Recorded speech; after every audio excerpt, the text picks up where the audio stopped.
that we are the American Indians.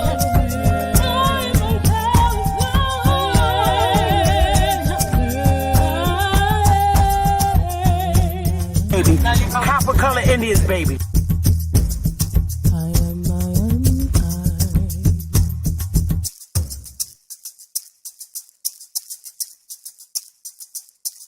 A real Indian, American Indian is me, not from Africa. We African Americans here, but they recently moved here from places like Kenya, Ethiopia, Zambia, Zimbabwe, and Zaire. But now the brother whose family's lived in this country for generations, occupying space in all the locations, New York, Miami, LA, Detroit, Chicago, even if he's wearing a dashiki and sporting an afro. And if you go to Africa in search of your race, you'll find out quick, you're not an African American. You're just a black American in Africa taking up space. Why you keep trying to attach yourself to a continent where even if you got the chance to go and you went, most people that wouldn't even claim you as one of them, as a pure. And we are not Africans. We are not African. Are you an African, baby? I'm not no African. Yeah. Conscious. Matic. Alright, so far away I come from. I sit and wonder about the times that it made sense, but nowadays I don't worry about what's past tense. My younger days I used to hang around with mad friends. If we just fell out, I don't really know what happened. A lot of people come around and keep you stagnant, distraction. So yeah, don't show them no compassion. We was really out here grinding, really rapping, stacking them Franklins, them Grants, and them Jacksons. Imagine if we would've never chased our passion, we probably would've never knew what happened. They was all just talk, we showed action. Once they leave, don't you let them back in. Just pack up all their stuff and send them packing. I'm blacking on anybody thinking they could act up with me. This vibe ain't for free, cause where I'm at in life, I'm only focused on me. Note the self, know yourself, focus on your health. They don't wanna help, then fuck it, do it by yourself. Don't give them no excuse to put you on the shelf. If it's me, myself, and I, then it's no one else. Yeah. Self-love is the best love. It's the people who always give that never get love. They ain't real enough to probably say they messed up. Just let it go and make the best of it. Yeah, self-love is the best love. It's the people who always give that never get love. They ain't real enough to probably say they messed up. Just let it go and make the best of it. Love yourself. Yeah, practice what you preaching, but clearly they not practicing entitlement and pride. Yeah, those two things they factor in. Spiral out of control just from all the bantering. When they accustomed to talking behind your back with all that chattering. I remove myself before I abuse myself. Talk about self-love, but you gotta do it yourself. Yeah, I won't act too good for no help. We all healing now. Said some things about me that ain't true. How you feeling now? Even at my lowest, they tried to find a way to bring me down. Big y'all up for years, ain't talking just the brand or the sound. I don't throw things around, I do it from the heart proud. Mama just wanna see her sunshine, removing them dark clouds. Yeah, self-love is the best love. It's the people who always give that never get love. They ain't real enough to probably say they messed up. Just let it go and make the best of it. Yeah, self-love is the best love. It's the people who always give that never get love. They ain't real enough to probably say they messed up. Just let it go and make the best of it. Love yourself.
Hey now.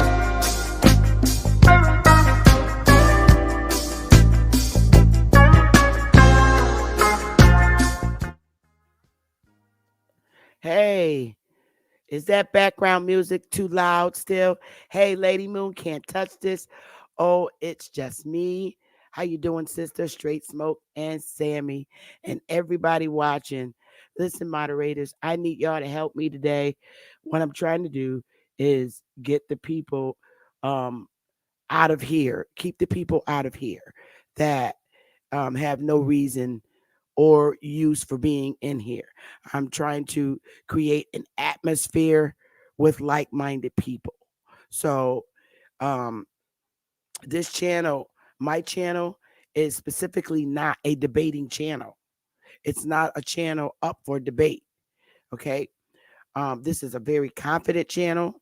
We're very confident in who we are. We have our proof as a people. We're beyond that stage.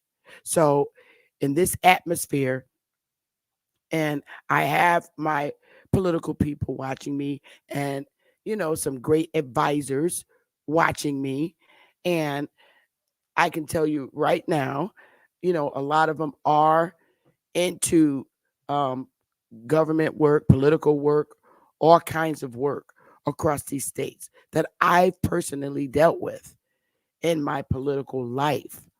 And they're great guiders. They're people who have been always been very good to me. And they just choose not to interact for the own protection of their personal safety. And that's a fact. Okay, so what I want you to do is people that come in here with negative comments and things of that nature, I'm going to ask the moderator to keep a lookout because this is not a debate channel. I'm creating an atmosphere with like-minded people, and that's all I actually want in here because it really throws off. I'm not going to let them steal our joy. So, in order to do that, and they have to understand that they cannot come in here and say anything that they want negatively. Okay. I'm, dealing with, I only want to deal with people with like minds. Okay. So therefore, moderators, you have your wrenches for a reason. Therefore, you have them for a reason. Number one, to uh block people. All right. If I don't see them, or if you can't ban them from the channel, I can do that if I could see who you block, and then on this end, I could ban them from the channel.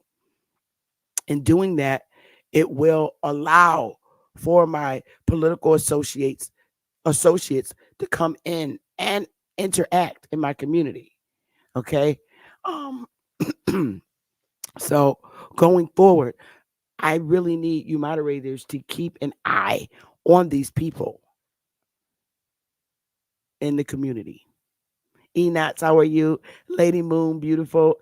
Enots, I was on the defense for you yesterday, Enots, because I thought somebody hid you, but actually they unhid what you posted. Um, Michael Harris, salute to you.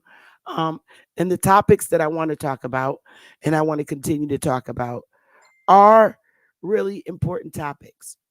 Okay. And it has a lot to do with our people on this land. Again, my channel is not a debate channel.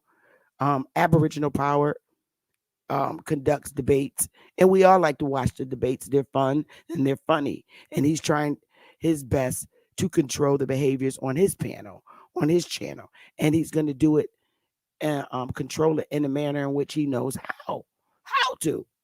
Okay, there's just because you know I'm I have peace in the community with other YouTube channels, and I'm so at peace with that peace because I can go in everybody's channel, that pretty much everybody that I want to affiliate with anyway. Personally, I can go and their chats and be comfortable and dialogue with them, and I'm they're welcome to do the same here. Okay, I want peace. So, um, if you could bang the like button, I'd appreciate it. And I want to get into today's segment. I don't have slides; it's all dialogue today. Seriously, serious dialogue, because I really need people. Because I have my I do have my colleagues watch me and they critique me. And when you get that constructive criticism, it's very helpful because it improves me. So I like when my colleagues um, critique me. I get emails from them on what I did really, really good and what I need to work on. And the funny thing is, none of them had a problem with me using my curse words, uh, dropping F bombs here and there. They actually did not have an issue with that. So kudos to them because they get it. And they also see the behaviors of our people because they know because a lot of them are our people. But the direction that I want to take my audience in is a different, you know, direction because I come with different ideas.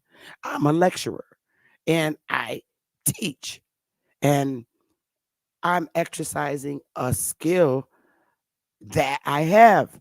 And I do have and it took me a long time to have confidence in myself, you know, to learn that my real gift is teaching and bringing information to my community and explaining it to them in so many different ways till they finally get it. So I um I enjoy doing this. This is me.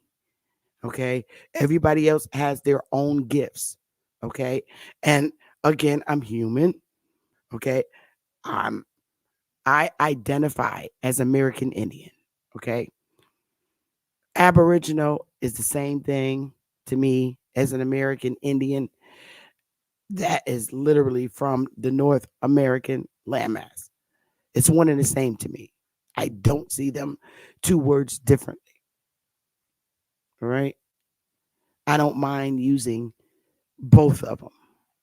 Now, um, I I do have people that I, you know, have a personal relationship with, what I would call it, but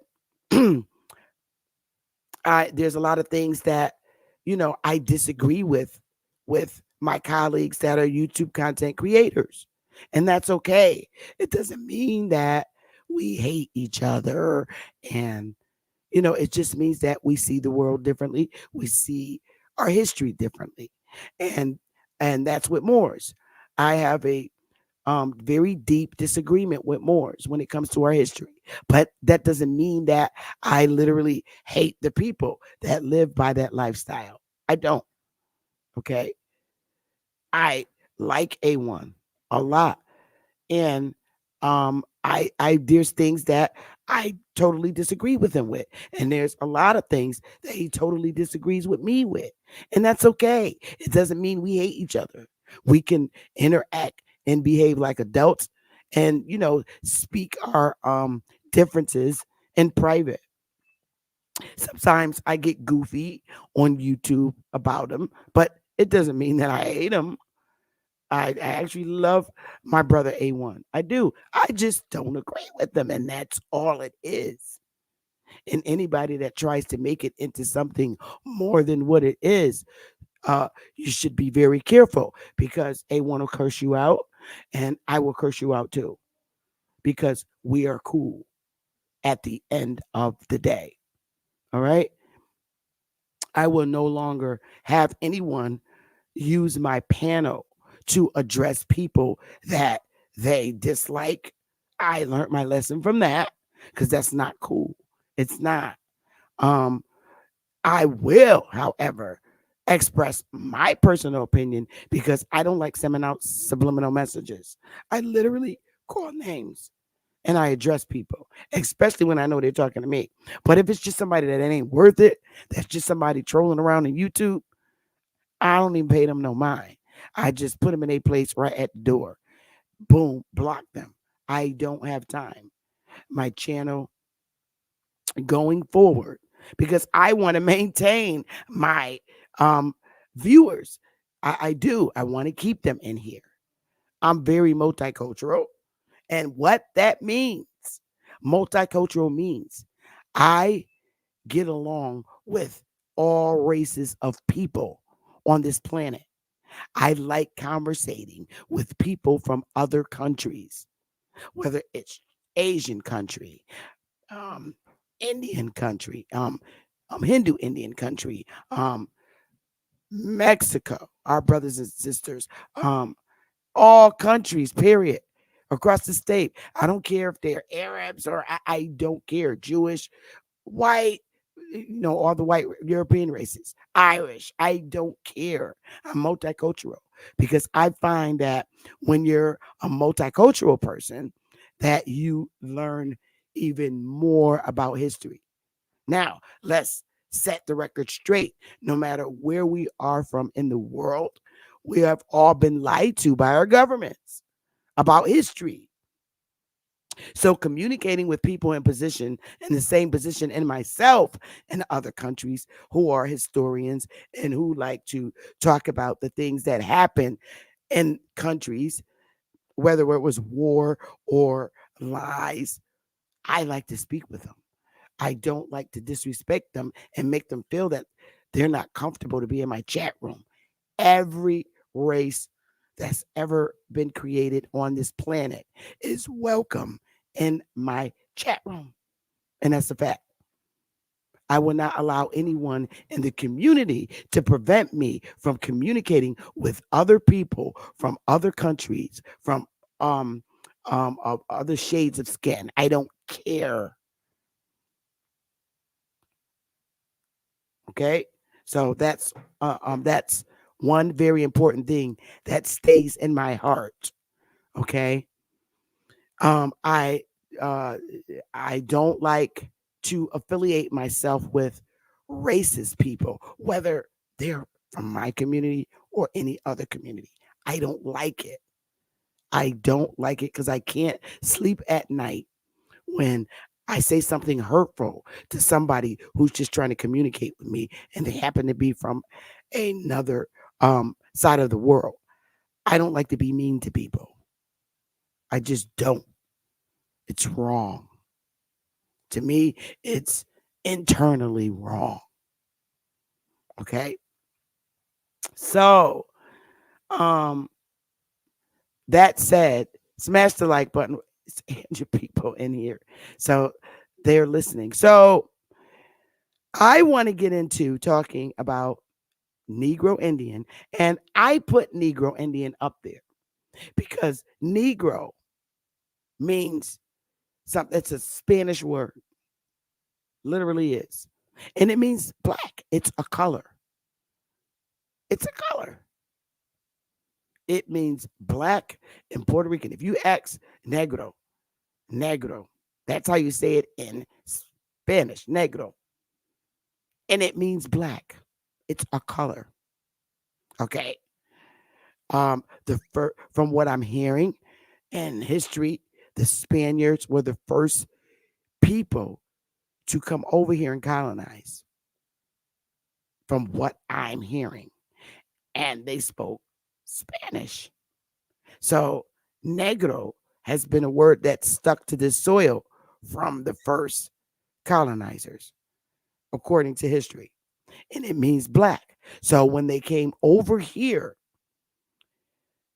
they recognized us by the color of our skin because we were dark people and all many shades of brown. We were exactly how they described us, copper colored people, copper color races of people.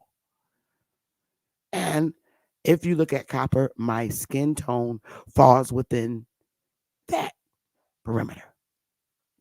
So that's why I have Negro Indian, meaning black Indian in Spanish.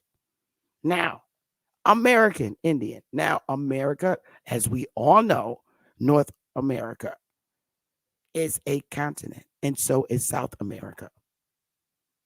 There are quite a few countries here in America. United States being one country on this continent. United States and American are two different things. Okay? American is a continent, and it's been occupied by the people that's been here infinitely, the North American continent. So, in United States, you're a citizen. Many steal the identity of American, but there's only one people that are literally Americans, and those are the American Indians, the people of the soil. There are people of this soil, and then there are citizens of the 50 states. All right, that's clear. Now, I'm going to get into, I want to, and that being said, I want to move into Negro, American Indian government. Facts. Our race as a people have been hidden for quite a few years.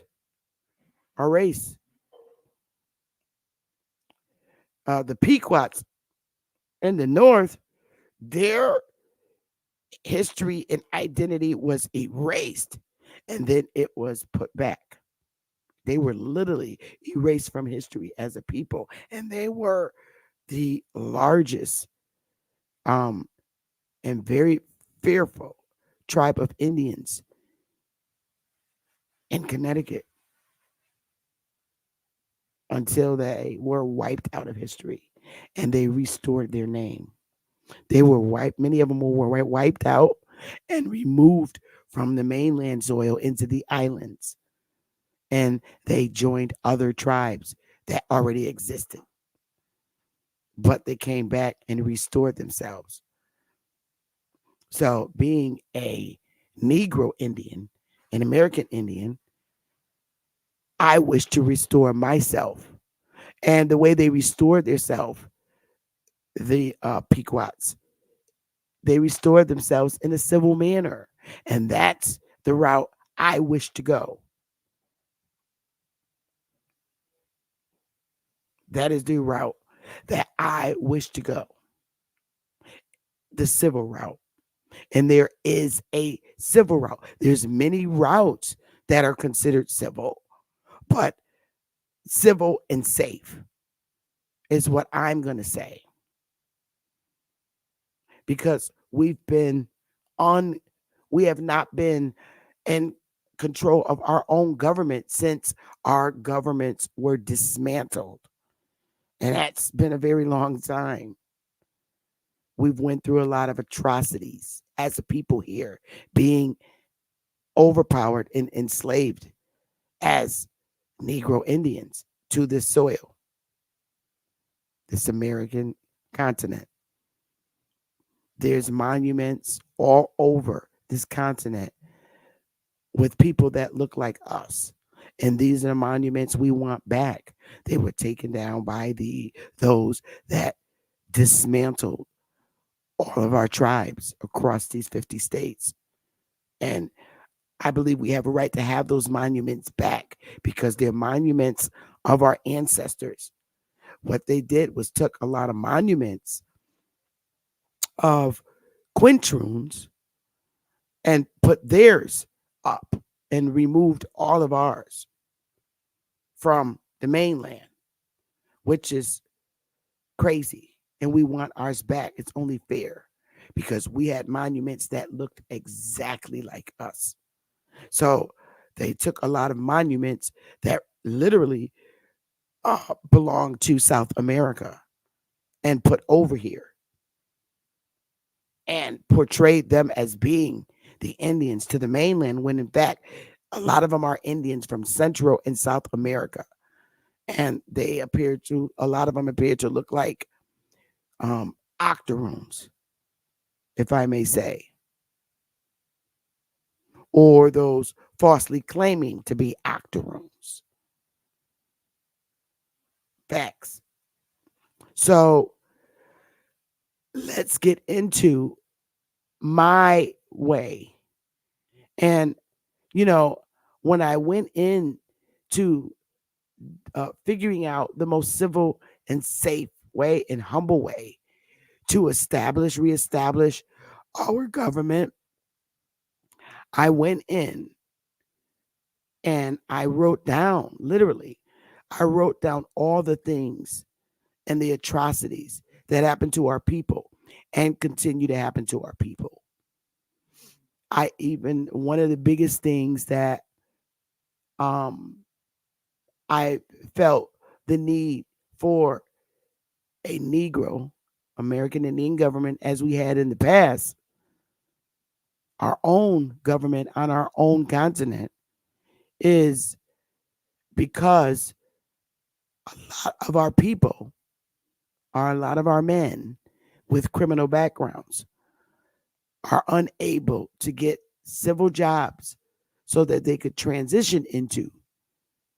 And it's very difficult for our men to transition into white society, mainstream white society, and their way of going about getting expulsion and all these different things from the criminal justice systems, taking their bureaucratic programs and these different levels. Our men are not built like that. And and so therefore, because they don't want to go in all these different ineffective programs that the state create for for Negro men to go through to get a certificate to say, okay, I can work in companies now. Everything that this United States have on me is now expunged.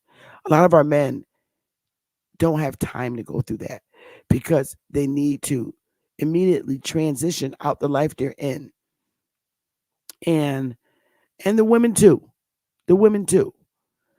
They need a better process to transition out of drug dealing and drug business life so that they could be able to take care of their families, because a lot of the jobs that this government offers them pays pennies and they can't, it's not enough for them to take care of their families, and they're very inconvenient jobs.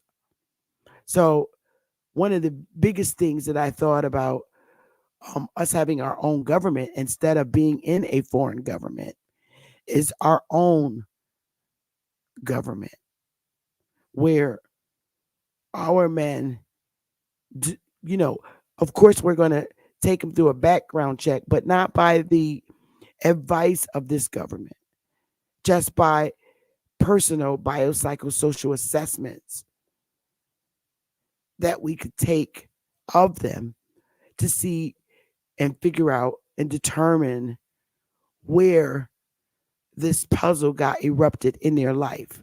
A lot of it stemmed strictly from birth.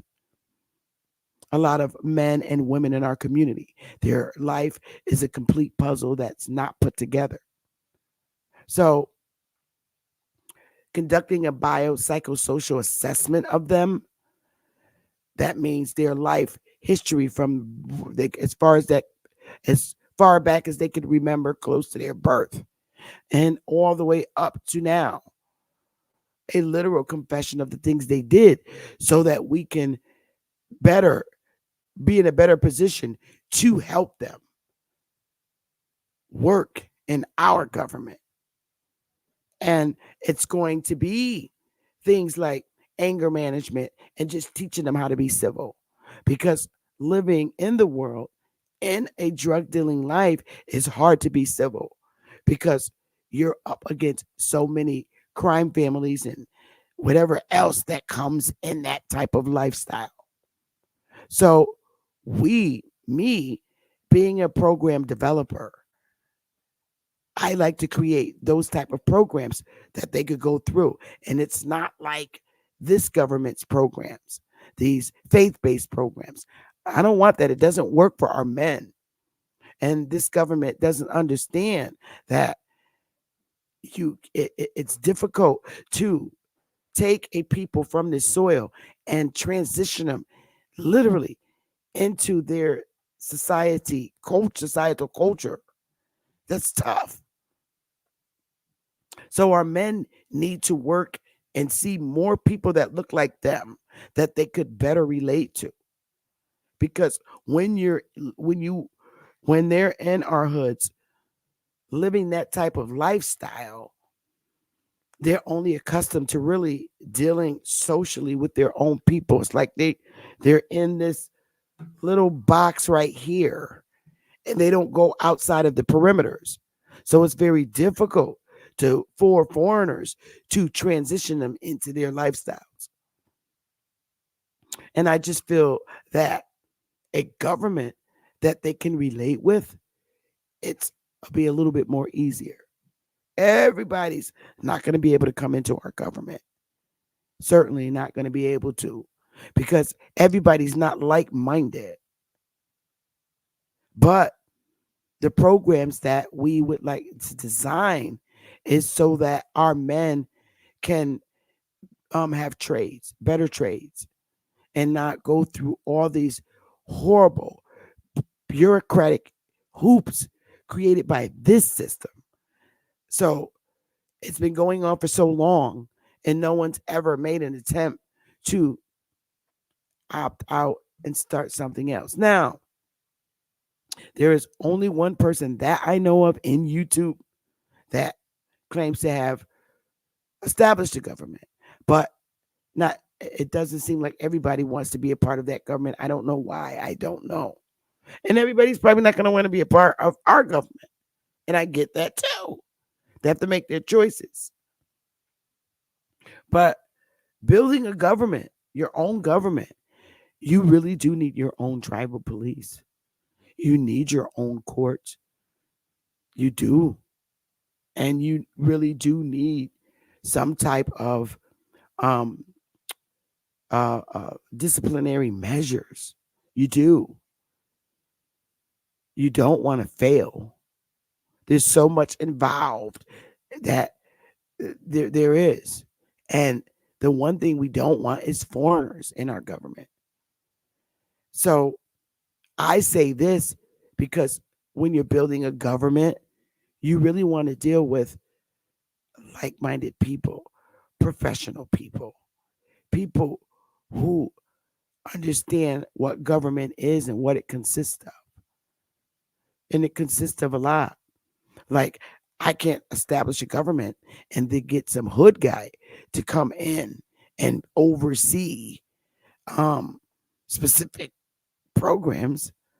There's programs that I just can't hire, people with, murder like tendencies in our community that has no real training on how to act, because a lot of our people that are from inner city communities only know real one way to behave, and it's called defense mode.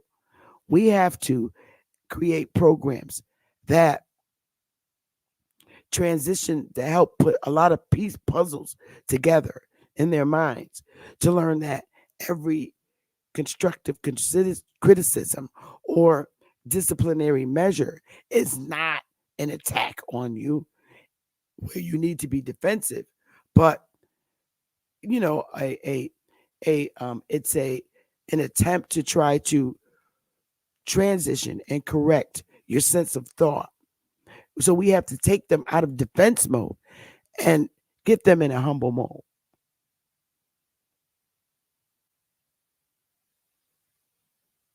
So there's a lot with creating government, because you don't want everybody entering your government and then destroying it with their behavior. We do a lot of fighting during debates, and we threaten each other. And I I don't want to be under a government with that type of behavior. I rather for them to stay out in the world they're in. I would rather have a government where there's professional people so you can plan and organize without feeling threatened by your own people. You know what I mean? We need professional people first to build the government. And then we'll start accepting members in based on, you know, based on in different groups, allowing them in the government. Say 50 notoriously bad guys at a time and 100 great guys, because we got to work with those 50 bad guys to get them transition in their mind, transition, and bring them up to their age level, because there's a lot of men in our community in their 50s, but their mindset is 25 years old. So we have a lot of work to do to bring them up to their age and where they should be at in life based on their age. So we have a lot of our men, and it's true, that are Generation X, but have the mindset of a, what is it, the generation after the millennials, not the Y generation. Yeah, the Y generation. They have the mindset of millennials, but they're Generation X. And I mean very young millennials. Some even the Z generation. So we got to help them grow up and mature, and so that they can understand that they're at in an era where they should be based on the era they came in, where their mindset should be based on the era that they came in. So this is why I say you take 50 bad guys and 100 good guys in your government. So you got 50 bad guys that want to be good guys, and you have 100 great guys that are already ready to dig in and begin working and doing things civil in our government. So it takes a lot of strategy.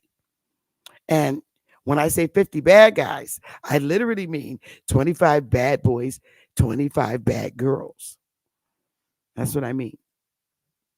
So my the best way, and also don't forget, being a citizen in the United States, you still need to have a relationship, because goal planning, your final goal is to be a running government that can stand on its own. Literally, a running government that can stand on its own. So I see we got a comment in here. All we have to do is just ban them from the channel. You guys got to watch the chat when they come in and say negative things. Hi, Demisha, how you doing? When they say negative things, block them. So that being said, I'm a citizen, and everybody in our tribe is. Future goals, the goal, overall goal, is to be a self-sustaining government on North American landmass.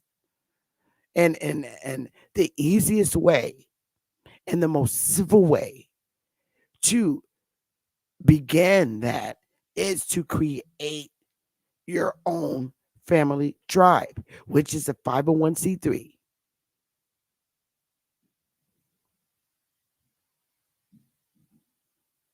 And that's a fact.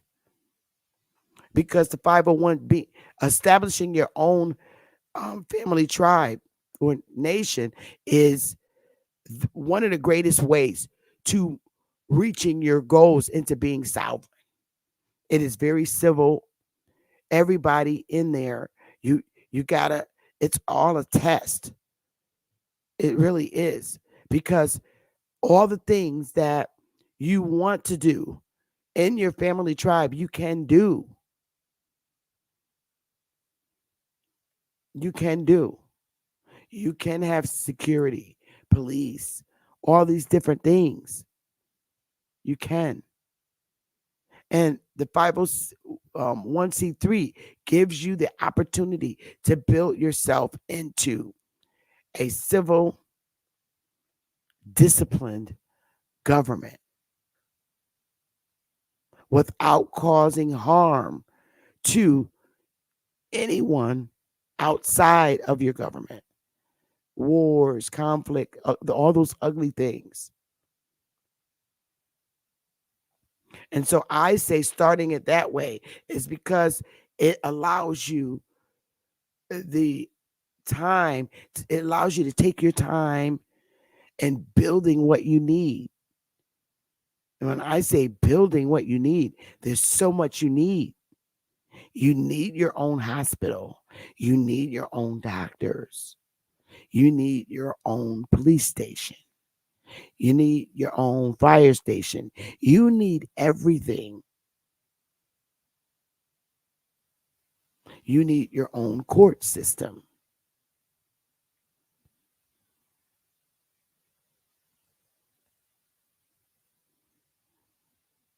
And that's a fact. You need everything a government needs to operate.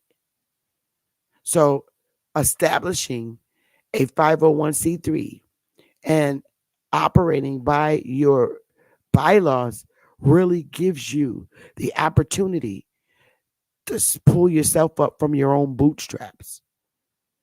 And that's the most civilest way that I know how to build yourself up to reach your ultimate goal until you're able to operate and stand on your own. Now, some people want to just pull away from the United States, withdraw. I get that. But that's the part where you say, no, I'm sorry, I'm not ready. And I just personally, in my heart, and this is me speaking, I personally, in my heart, don't feel that there's anyone who's proven to be a govern to govern over me. But I wish you the best of luck. I don't turn my nose at someone pulling away and just ultimately going to start their own government. I don't turn my nose up to people who do that. It's just that's not how the direction I want to go about it.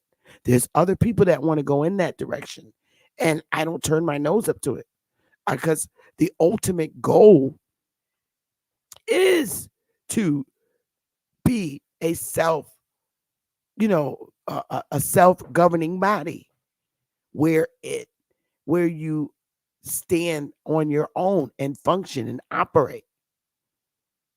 Some people which want to dive into that and start, without anything and just be um regular Negro Indians under that government, but I'm not ready for that. That's not the strategy that I want to involve myself in.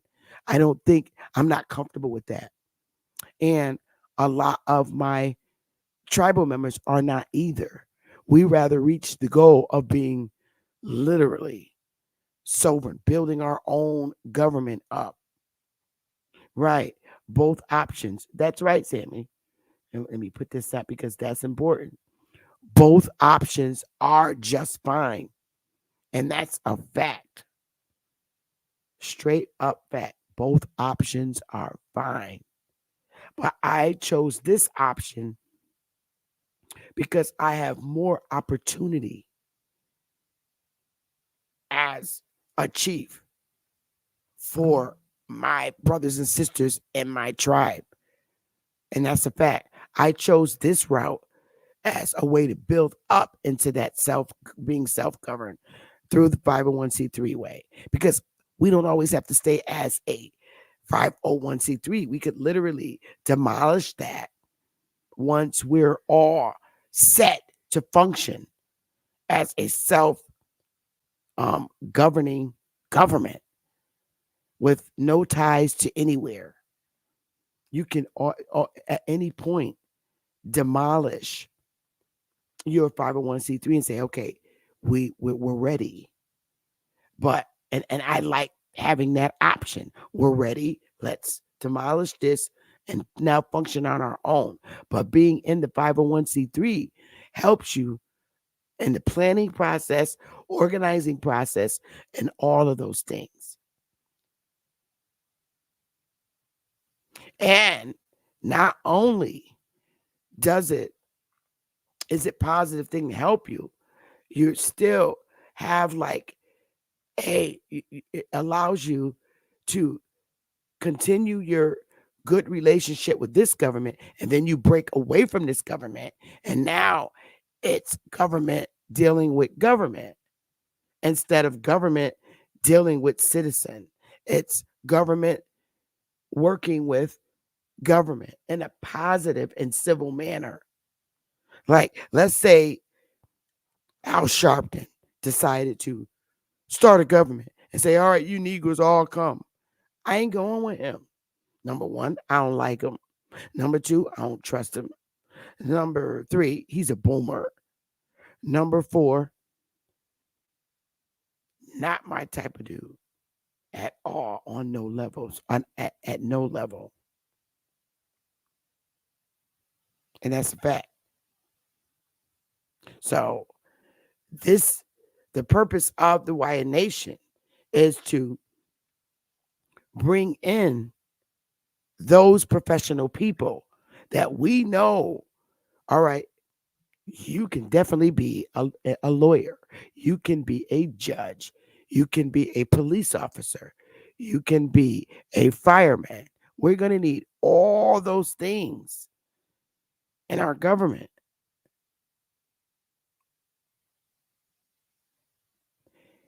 And you can build a prison. We're definitely going to need a prison, whether you like it or not, because not everybody's going to stay good. And I have no clue where to send them. If where are we going to send them when they just get destructive? You know how our people are. We need a prison system. We're going to need it. We're going to need it. Our own prison system. Where would we put a prisoner?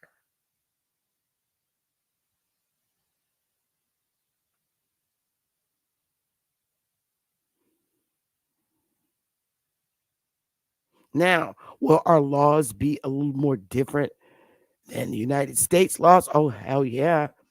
When it comes to our people's punishments, we know and we learned from the way the United States did our people when it came to criminal punishment. Like, if you have a fight and you stab somebody, should you be in jail or should you be doing positive things in the community as punishment and being watched over by some type of enforcement while you are doing these great deeds in the community?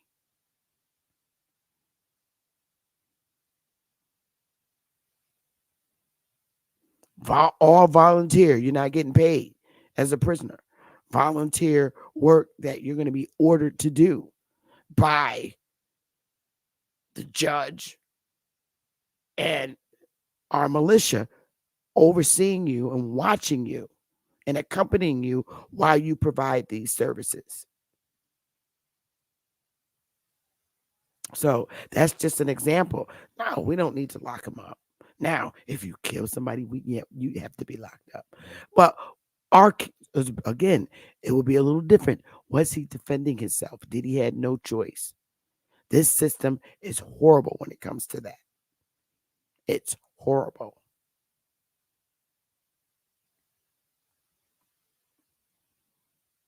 Yeah. So that's why I said that. That's just my thought of why I created the 501c3 as a tribe. Just like you have the Nation of Islam, the Nation of that. We have the Wyatt Nation, and we're building.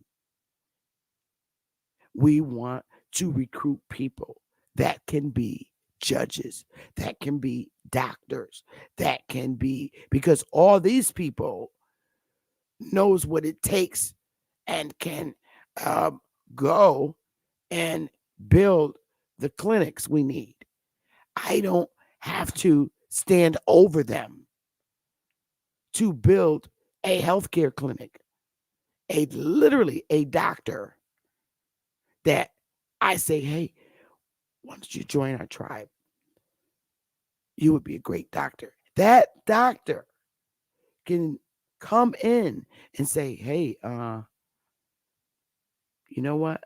I think that would be great for me to be a doctor for our community. And we have land.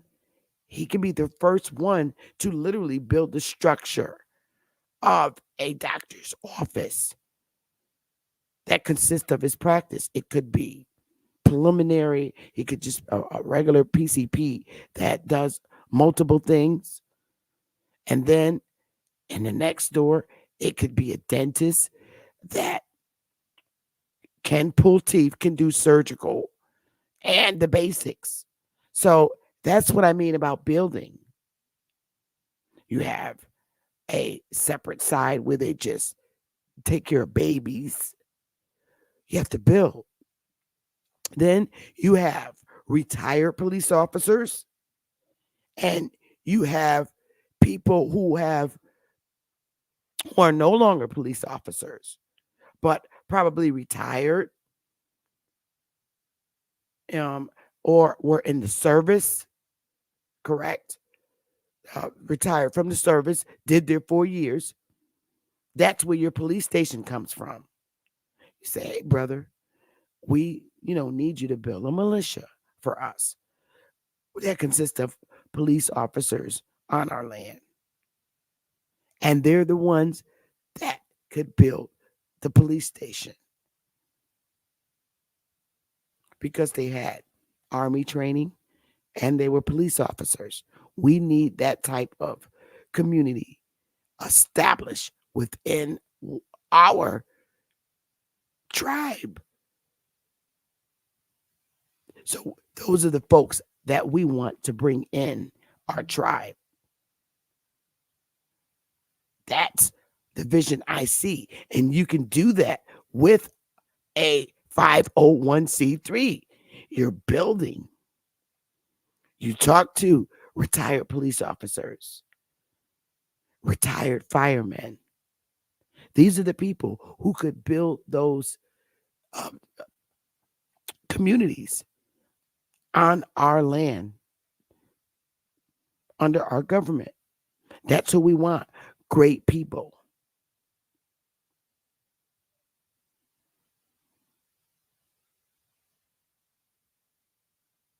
We want revenue generating business. People can open restaurants because we have to generate revenue in our government.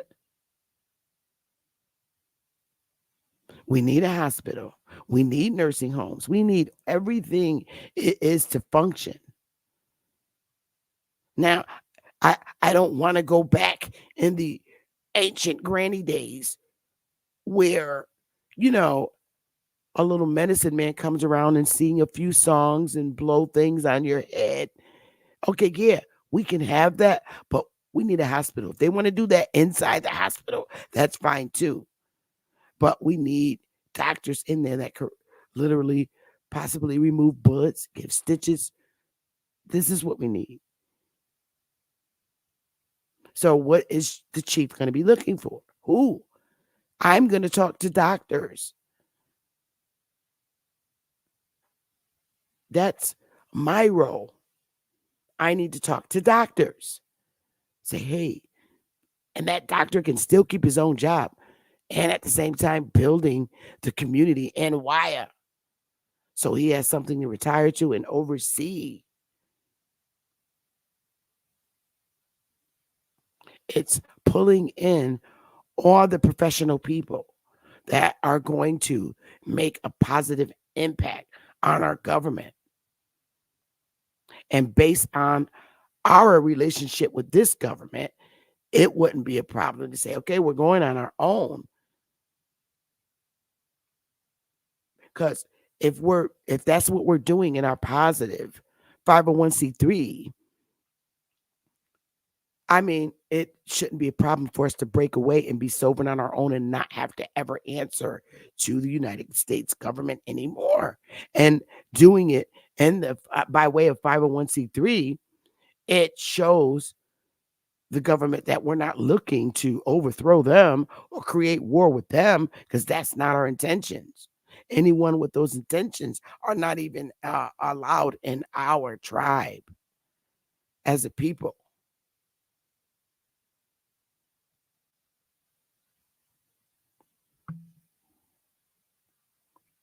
So my way of building that strong government is first by reaching the goal and dragging in, pulling in, and getting the interest of those people with those professional abilities. We're going to need lawmakers, because we need to create. We have bylaws, but we literally have to continuously create law. So who are we going to be looking for? Retired lawyers, because this is something retirees like to do.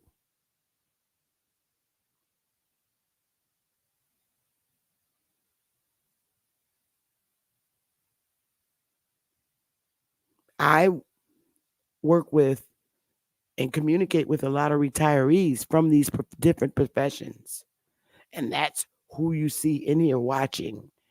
So this is my job as chief, to bring in those people in in our tribe, so they can get things popping.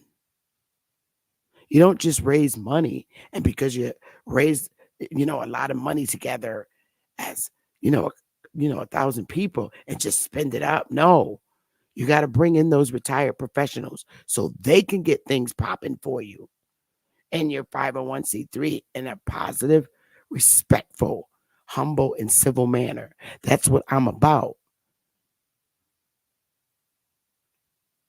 That's what I'm about. That's where my heart is. That's where my mind is. Some people have a whole different way of going about becoming sovereign. And I just happen not to agree.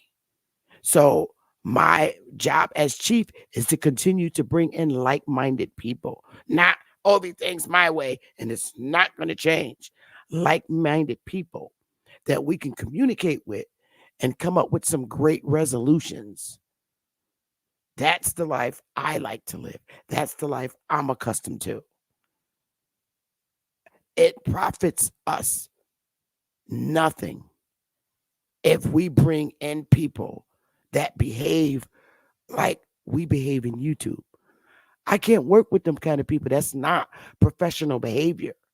And I don't want to deal with that in building a great government. I can't do it.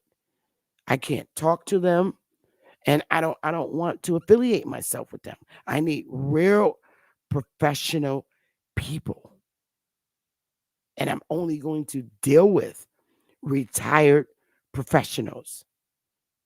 That's the only people I'm dealing with in my nation when it comes to government building and to reach our goal.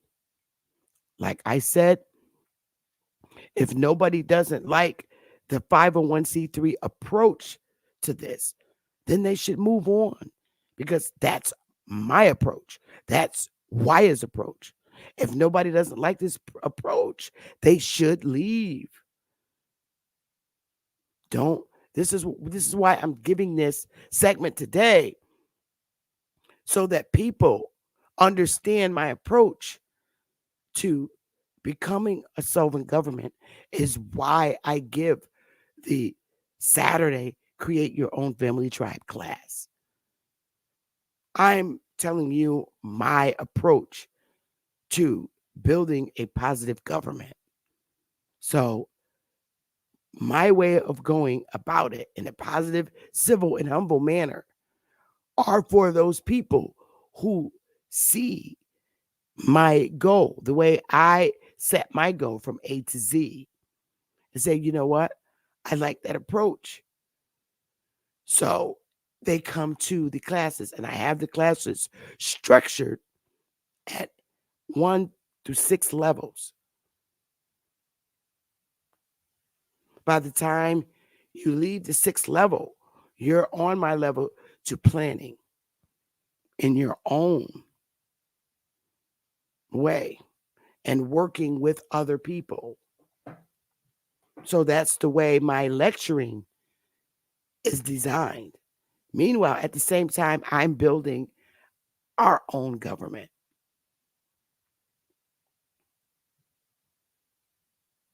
So I teach this civil behavior of establishing your government in that manner. And those that turn their nose up should not attend because it's not for you.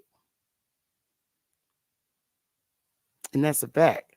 If it's not for you, then you shouldn't attend. You should not attend if this style of building your government is not the route you want to go. You should join other people who are building governments. Look around. There's a lot of things going around and being bland, and you should go and seek. You probably will find your comfort zone. I'm in my comfort zone now, and I have been for a great while. And I feel in my heart that this is the way that in the style that I'm going about it is very humble. I'm comfortable. I don't live like a threat, and I don't feel like I'm threatened, and I don't feel like I'm threatening anybody or this government or any other tribes that are created. I feel humble in my heart and comfortable in going about it in the manner in which I'm going. So, that being said, um, I would like to create dialogue on this because it helps to talk a bit more about why I started it this way and why I'm going about it this way. Because people go around and they listen and they probably like, no, I don't think I want to go that route. Or they might see somebody else who's going about it a different way. And they might say, okay, this sounds like something that I like. Options are open here in YouTube now. So my training classes are to help you get that going and on and going and popping. Now, the very sad part is people are sent here from other YouTube content creators to learn and go back and help the other YouTube content creator get established instead of the other YouTube content creator speaking to me directly. It's just shameful. But the one thing about it, I know my work and I know what it births. And I just think that that's low level. And I think very lowly of the person that does that. I'm serious. It's called not being a man or a woman. Seriously, it is. When you send someone, another YouTube content creator, sends someone from their team in to take my courses rather than to nicely speak to me, you know, I call that a coward move. But the beautiful thing about it, they'll fail. They will fail because it's just very deceitful. It's a deceitful thing to do. It really is.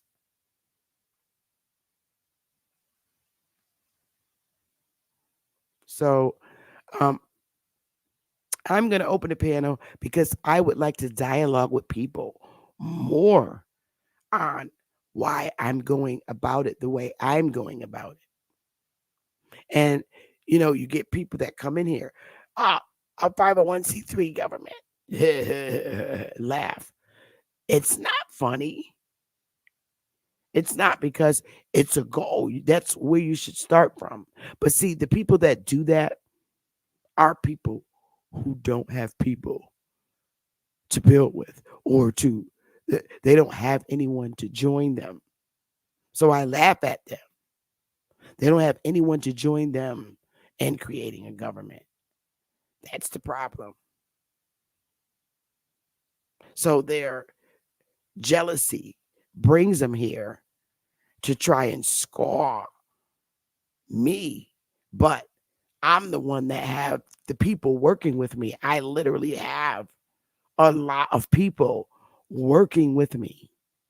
I have a nice size tribe. They don't. That's the thing. So they come in here. Oh, that's not a good way. That's not. Why? Well, if what way do you have? What group, nice large group of people, do you have standing behind you and working together with you? I laugh because if you really did,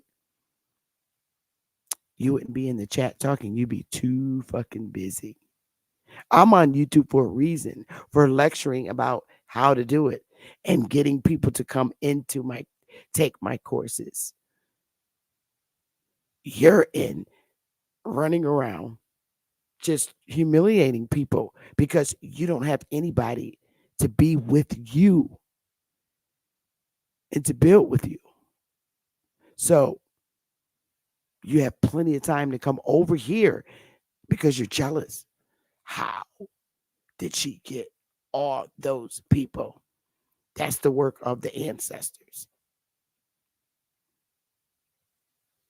Straight up. It's called good bloodline. Bad bloodline comes in your YouTube chat under fake names and just harass you. So, in a way, that's a good thing because I know that we're doing our job and you're still trying to figure out how in the fuck did she get over 300 solid people.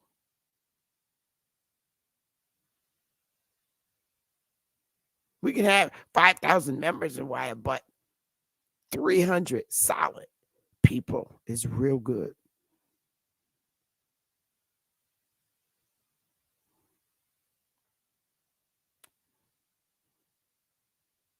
I see inactive members as citizens because we don't throw inactive members out because they're still love. We just see them as citizens. Facts. There's not one member that's inactive that I dislike. If I did, they wouldn't be in Wire. Very seriously. So, that being said, I've been going for an hour, and it's because I really wanted people to understand the whole purpose of starting a government, your own tribe, and building it to be a self-sustaining government. The 501c3 way is a real safe, humble way to do that because you're bringing in retired people. Retired people love to do their same profession when they retire, especially when they have more power over it, power that they've been neglected to have in the United States. They can exercise that power they always wanted in the United States when they were working. And retirees love to say, wow, I can build something my own self and have people under me because I work in the real world. I have my life experience in this. This is what retired doctors say, retired psychiatrists say, retired police officers say, retired nurses say, every trade you could think of, plumbers, carpenters, electricians, all retirees say that. People who drove trucks, transportation, services all their life. These are their voices and these are their desires. And to know that they come in and volunteer and then it can become part-time real employment and under another nation, they love this type of work. So I'm giving you some ideas. Use that or creating your government in another way. The retired people. Because see, I don't mind giving out information and sharing information, no matter how you want to go about creating your positive, humble government. Retired people are the greatest. A lot of retired people are the greatest people in the world to work with.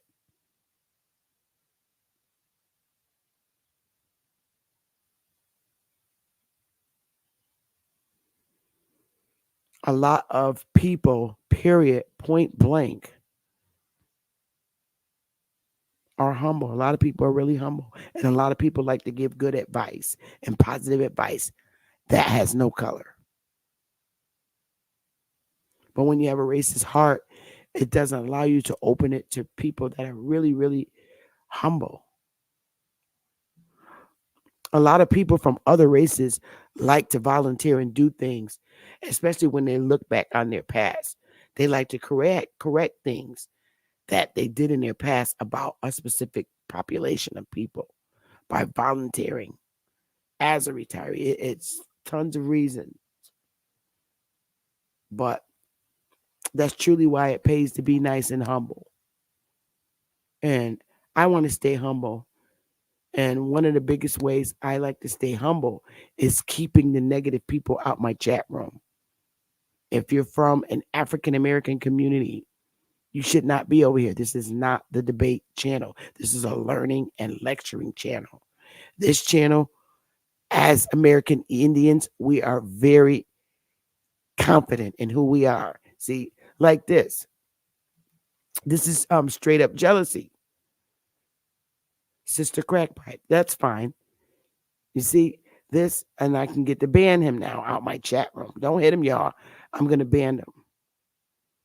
There.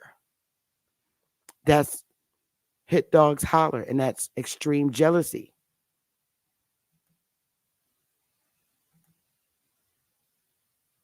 There. So now I removed it.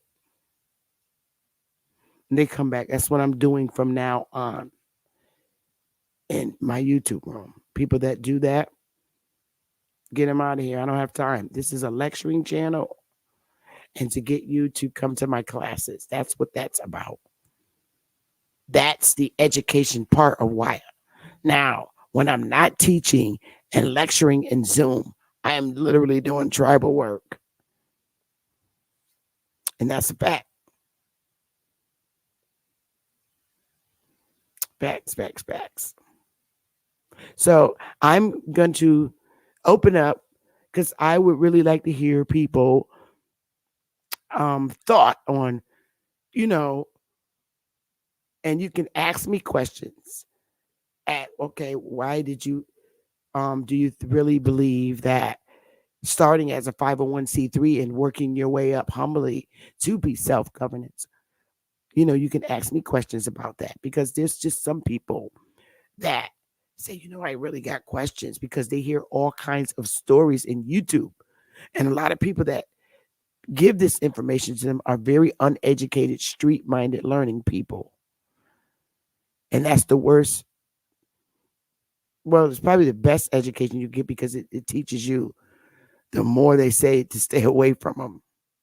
So, that being said, I'm going to take a break. I'm going to let a song play and I'm going to invite folks on the panel now. And you can ask any question you want. And you could also say, well, I, that never looked at it, a 501c3 that way, or, you can just, ask questions because that's what I want you to do. So I'm going to play a song. If I don't let you up yet, it's because I'm taking a ladies break. Just give me time. I'll be back. Shout out to everybody on Facebook. Shout out to everybody on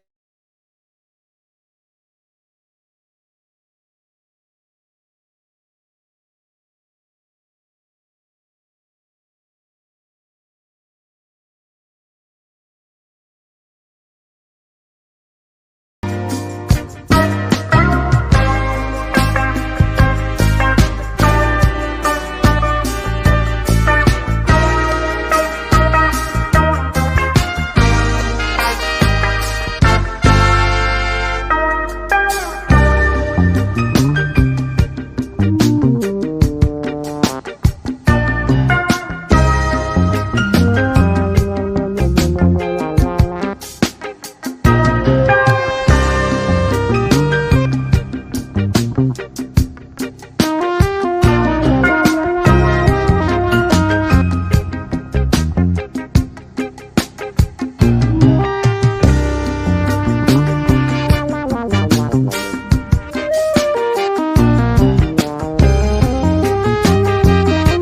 Okay, so it looks like there weren't any questions. So um I'll move into talking the next thing. Hi Jeremiah, Straight Smoke. Let's see who else. Lady Moon, beautiful, beautiful. Open to Knowledge, OTK. Um Atkins Semi and Mobile Services. Dan did so. You have to show your face back there, Dan. I have to see who you are before I let you on my panel. Otherwise, I'm just going to leave you back there. Where are you from? Hang on, sweetheart. Let me just put up my overlay. I just got to protect myself because everybody's welcome to my panel, honey. Let me just put an overlay up, a nice overlay.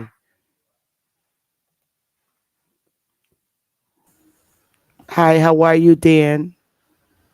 I'm doing well. Thank you so much. How are you? I'm great. How have you been? I don't think I met you before. Nope. I'm Where are actually you from? I'm actually what's considered as the tail of Turtle Island. I Oh, am I am right there in the Costa Rica, in the country Costa Rica, south yeah, yeah, Central north, America, right?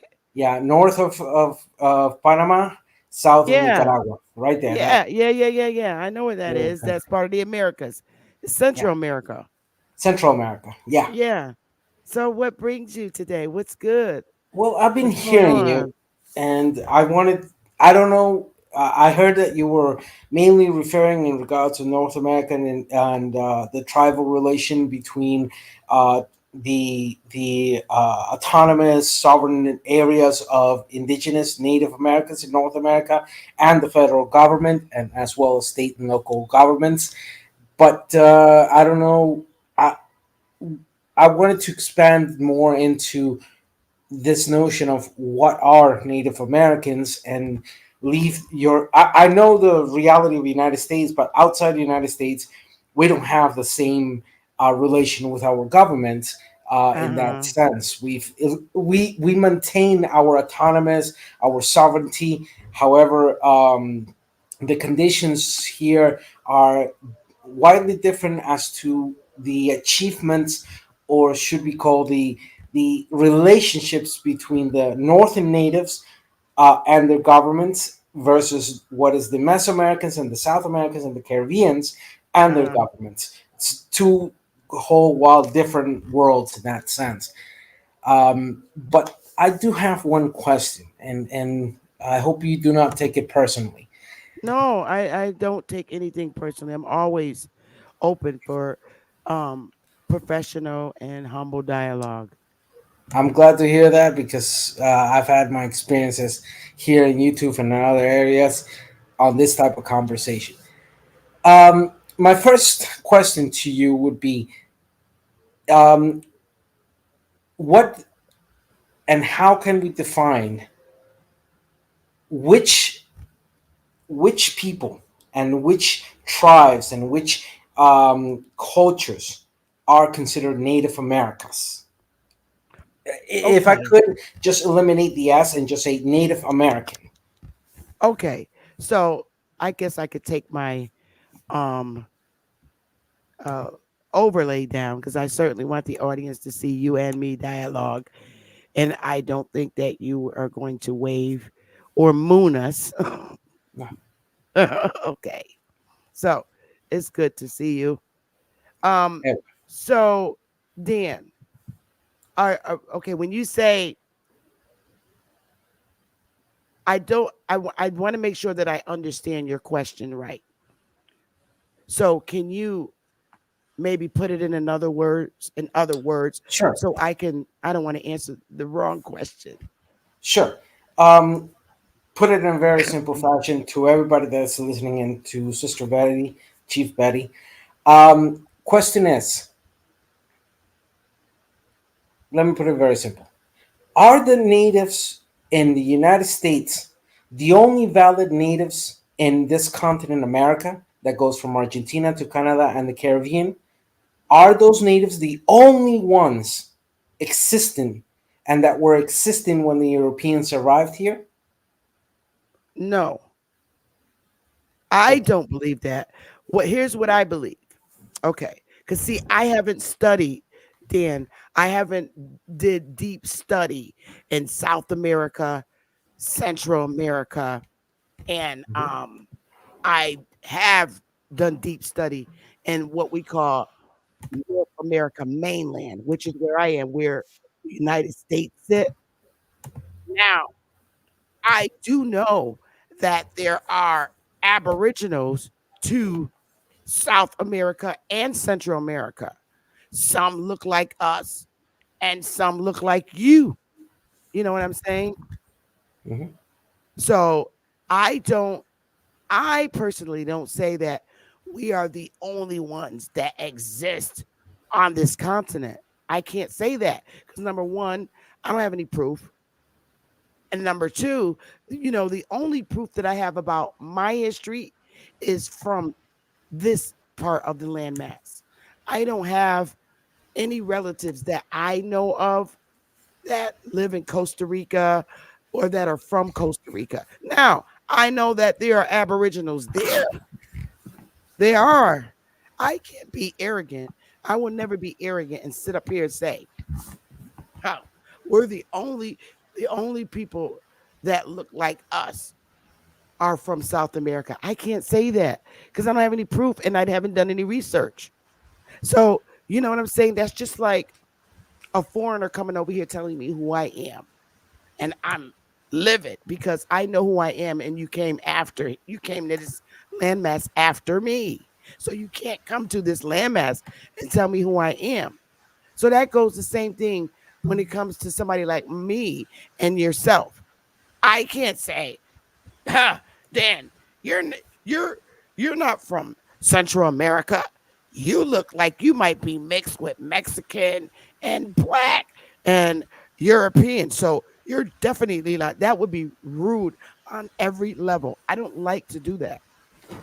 And I'm glad to So hear that, because so my I experience. I can't really give you an answer. The only answer is I can say is that I don't know. I haven't did ancient research on Central America.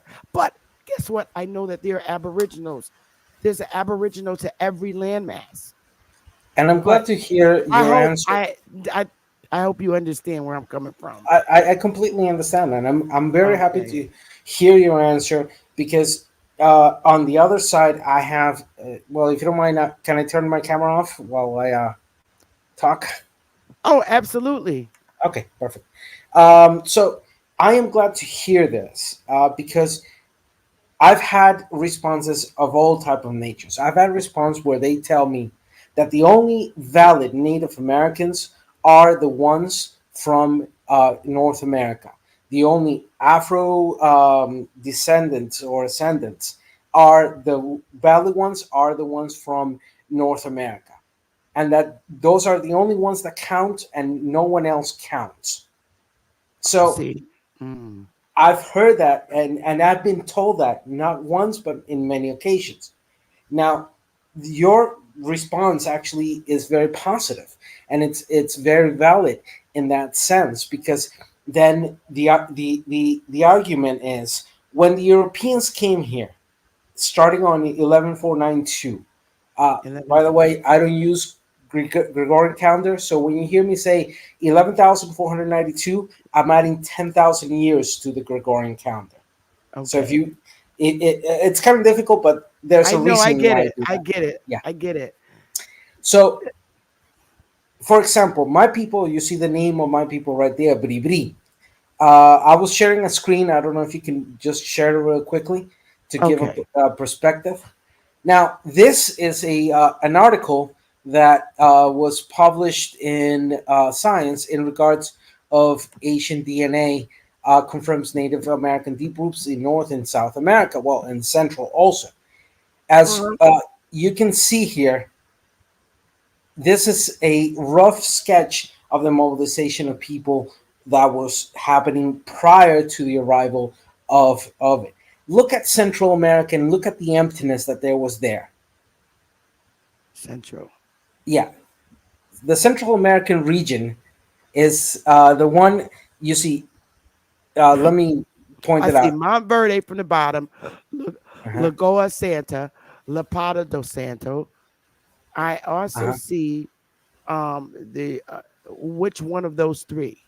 No, okay. So uh, you will see Central America right between Lapa do Santo and where it says Southern Native Americans, and with a little line pointing towards Nicaragua. That region that is shown empty in that sense was not empty at all, and Hmm. actually it showed. And if we could share the second screen I'm about to share, give me a second. If we see the this is a an interesting little indication. I'm now you saw the whole map of America. Oh, wait a minute. Let me get it up there for Yeah. you. Yes, there you Now, go. if we Yep. consume, this is Central America, Okay. and and all those little names you see there are indigenous people that were here before the arrival of the Spaniards, Of your Europeans. of Europeans. Now, Right. if we go Okay. from top to bottom, the first country you see on the left, that's Guatemala. Look how populated it was. Those Guatemala. are those are all the different tribes of Mayans that were there. Because Mayans Okay. wasn't just one indigenous group, it was a Hmm. diversity of groups that had Hmm. migrated also towards the south. Right below Right. that, you see El Salvador. Right Yep. to the right, you see Belize, Yep. the Moapans. Yep. Then you see what is modern day Honduras, Honduras. Nicaragua, Yep. my Yep. country, Costa Rica, Yep. and See. Panama. Agreed. There's a reason why, and I found this out in the hard way. Just like the Taino, people pretend that this whole region was empty when the Europeans arrived. I don't believe that. Who said that?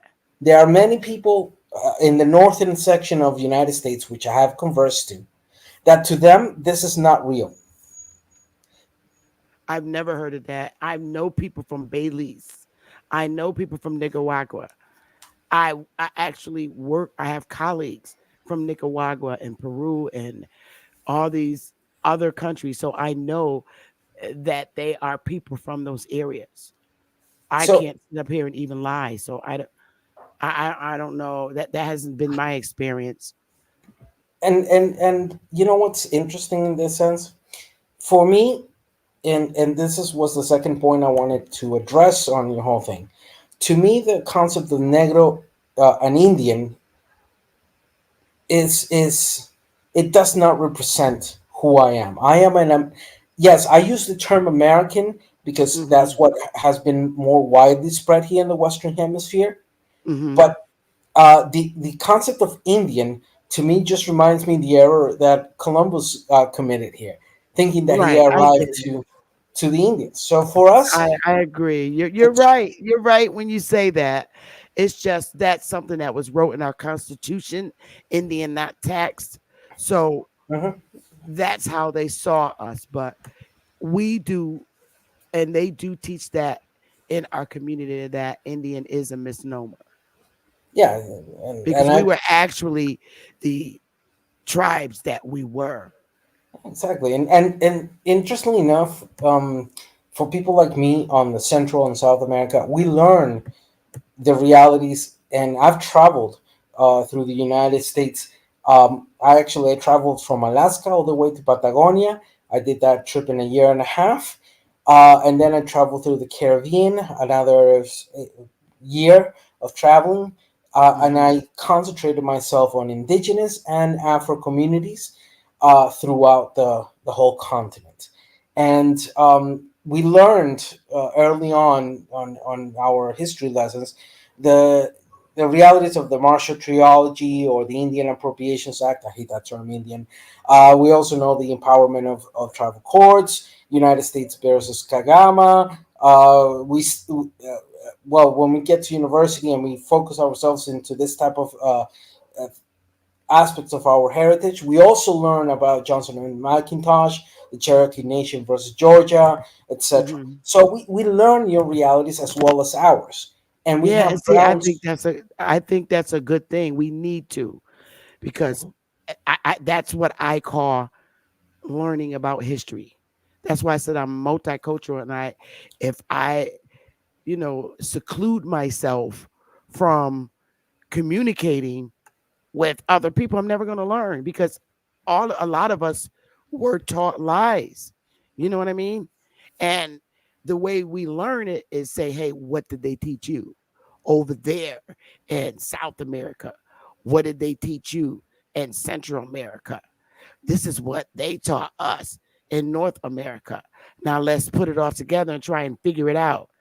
I don't like to go around and mistreat people and tell people who and where they came from. I think that's rude, and I think it's disrespectful, because I'm the first one to say, hey, I was here before you, so how are you going to come to my country, colonize it, and tell me who I am? You can't do that. So I feel what you're saying. And the map that you showed me, the last one, yeah, I'm very familiar with that map. I actually have that map. Yeah, it's a rough sketch, but it gives you that perspective, and I'm glad to hear that, because I'm not going to deny it to you. I have faced discrimination from all sides, including North Americans, or what we call gringos. That gringo attitude of exceptionalism that then tries to tell me what I am and what I'm not, and how should I behave, and that I should only focus on Spanish speaking because it doesn't matter if I speak English. I don't know the history. I don't know the history of slavery. I don't know the history of indigenous. I don't know the history that happened here when the arrival of Columbus. When Columbus arrived to the coast of Costa Rica, they arrived to my people, and yet United States celebrate And the day of and Columbus. and then even if he really even fucking came, Dan, that could be a lying ass story too. We're trying to figure that out. He might not even be a real being. This is why I said we got so much work to do as a people of the North American continent. My people tell this story when they met Columbus. It was passed down because Columbus arrived to the Atlantic coast here on his Mhm. fourth trip, and my people met him. And when they Okay. met him, mainly of our stories were mouth to ear, to say that way. It was a it was verbal in that sense. Verbal. Yeah. However, Or oral history passed down, oral basically. history, and my people tell the story Right. that the at that moment, well, obviously in the Bribri language, but I'm going to try to translate it. Basically, what it said is that men who were devoid of of warmth and were devoid of any signals that did so, and the sun had touched them. Okay. So let me tell you this, and then I'm going to pass the mic to two gentlemen that came on the panel, because I'm sure that they have questions, and they know how to maintain professional behavior. I'm just not going to tolerate unprofessionalism, but I know these two gentlemen. But what I did learn about the people from your area is that they are mixed with Spanish. So, like you being Spanish speaking, you speak a Spanish dialect, correct? Yeah, I speak English, Spanish, French, native language of my people, the Bribri, Okay. And Portuguese. okay, and I notice you have a skin tone that's almost the color of my skin tone. Mhm. So, just based on that alone, you've been you probably were mixed with people in in your earlier history before you were born that look like me, because I've Uh, seen yeah, statues in actually, your country that look like me. But here's the kicker: those people that look like me that were in your area, I can honestly say that they're not Africans. They're in definitely in not Africans. in my particular area, you would have to take into consideration the Pablo Perez Revolution that happened, which expelled all Spaniards. it gave no time for Spaniards to mix with us directly, Oh, because Pablo Presbere was able to recuperate our territory from Spanish invasion, um, and they basically, kicked them. They kicked them out your country. yeah. So that revolution happened 11/5, no, 11709. That was the Pablo Pass rebellion that happened September 28th, Okay. 11709. The the Cavaqueres and the Tiribes joined the Bribri, and basically kicked out the. So, and let me ask you this, and then I'm gonna turn it over to one of the. I have one more question. How did you get the pretty skin tone that you have? You have like a dark tone. Can you turn your camera on for 1 second? Sure. You have a nice tone, and Hold you on, I look have like with me. you have a darker tone. You do. Yeah, Where yeah, does because your dark tone come from? the majority of slaves that were brought to the Caribbean coast of my country, Costa Rica, were brought from Jamaica and were deposited Got it. in the That's it. Pacific region. So there was a clear mixture between indigenous and African descent of the But slave race. Jamaicans aren't African though. They're actually Tainos and Arawak. Everybody mistakes them for Africans, but they're not. They were actually brought there from the mainland. They were part of Pequot tribes. Jamaicans, literally. They were brought from here, and we have this history here in the north because we're the ones who brought them there. The northern the northern colonial soldiers, the British actually, when we were fighting against the British, the um the indentured servants, the Union fought against the British. The British are the ones who took and some of the Union soldiers too. Prior to this, they took them from here and brought them to Jamaica from here. And we have this written in history in our historical books. And I could easily pull that up for you because we're the ones who did it. Are where I am, the colonial state where I am, we're the ones who put them there. That's how I Uh, can put a stamp on. in the case of Costa Rica, that the arrival of slaves happened way before all that you were mentioning. The first arrival of slaves that we had was 11/5/18. That was through Spaniard mobilizations through this area, and But but Dan, Jamaica wasn't created yet then. In that time, it wasn't. There was no name of Jamaica. of It course wasn't not. right. The It wasn't the called Jamaica. It wasn't called Jamaica, but No, the majority of drop offs that started happening within this area of Costa Rica and Panama, if you look at the Caribbean, one of the closest islands to us is Jamaica, is modern day Jamaica. So when the Spaniards and Portuguese started working into the areas of what is today modern day República Dominicana, Haiti, Puerto Rico, Jamaica, Trinidad Tobago, that mid area of what is today the Caribbean, a lot of those hubs received slaves, and then through the inter-American slave trade, started uh, I know for a mobilizing. fact that the people that look like me are in Haiti. Oh, and I just took that down. Are the original people of Haiti? They're not Africans. They're not. What's interesting on that is the analysis or the Hang on, historical analysis is I that gotta go get it. Oh no, the no, go ahead. yeah, I'm gonna turn off my camera. Um, the historical analysis in regards of this is one point that I always bring up. The majority of slaves throughout the whole process of slave trade were normally deposited near or in indigenous areas. So when the Spaniards started taking the coast much of the coast, especially facing towards the Atlantic, was habited by indigenous people. And when I'm referring to the coast, I'm referring to the actual coast and up to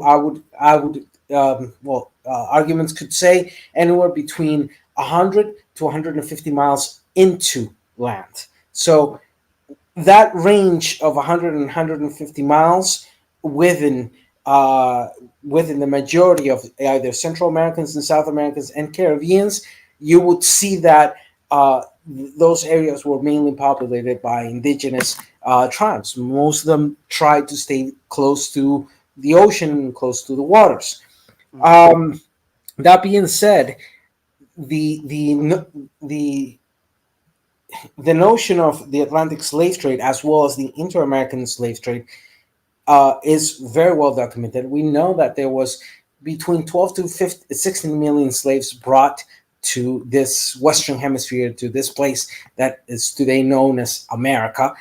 And the major focuses that we saw on the first 200 years, well, 100 and some odd years before the British started taking over, the Spaniards, Portuguese, Spaniards, French had major control of that, and we saw the mobilizations of those slaves leaving the western shores of Africa and being deposited into the Caribbean.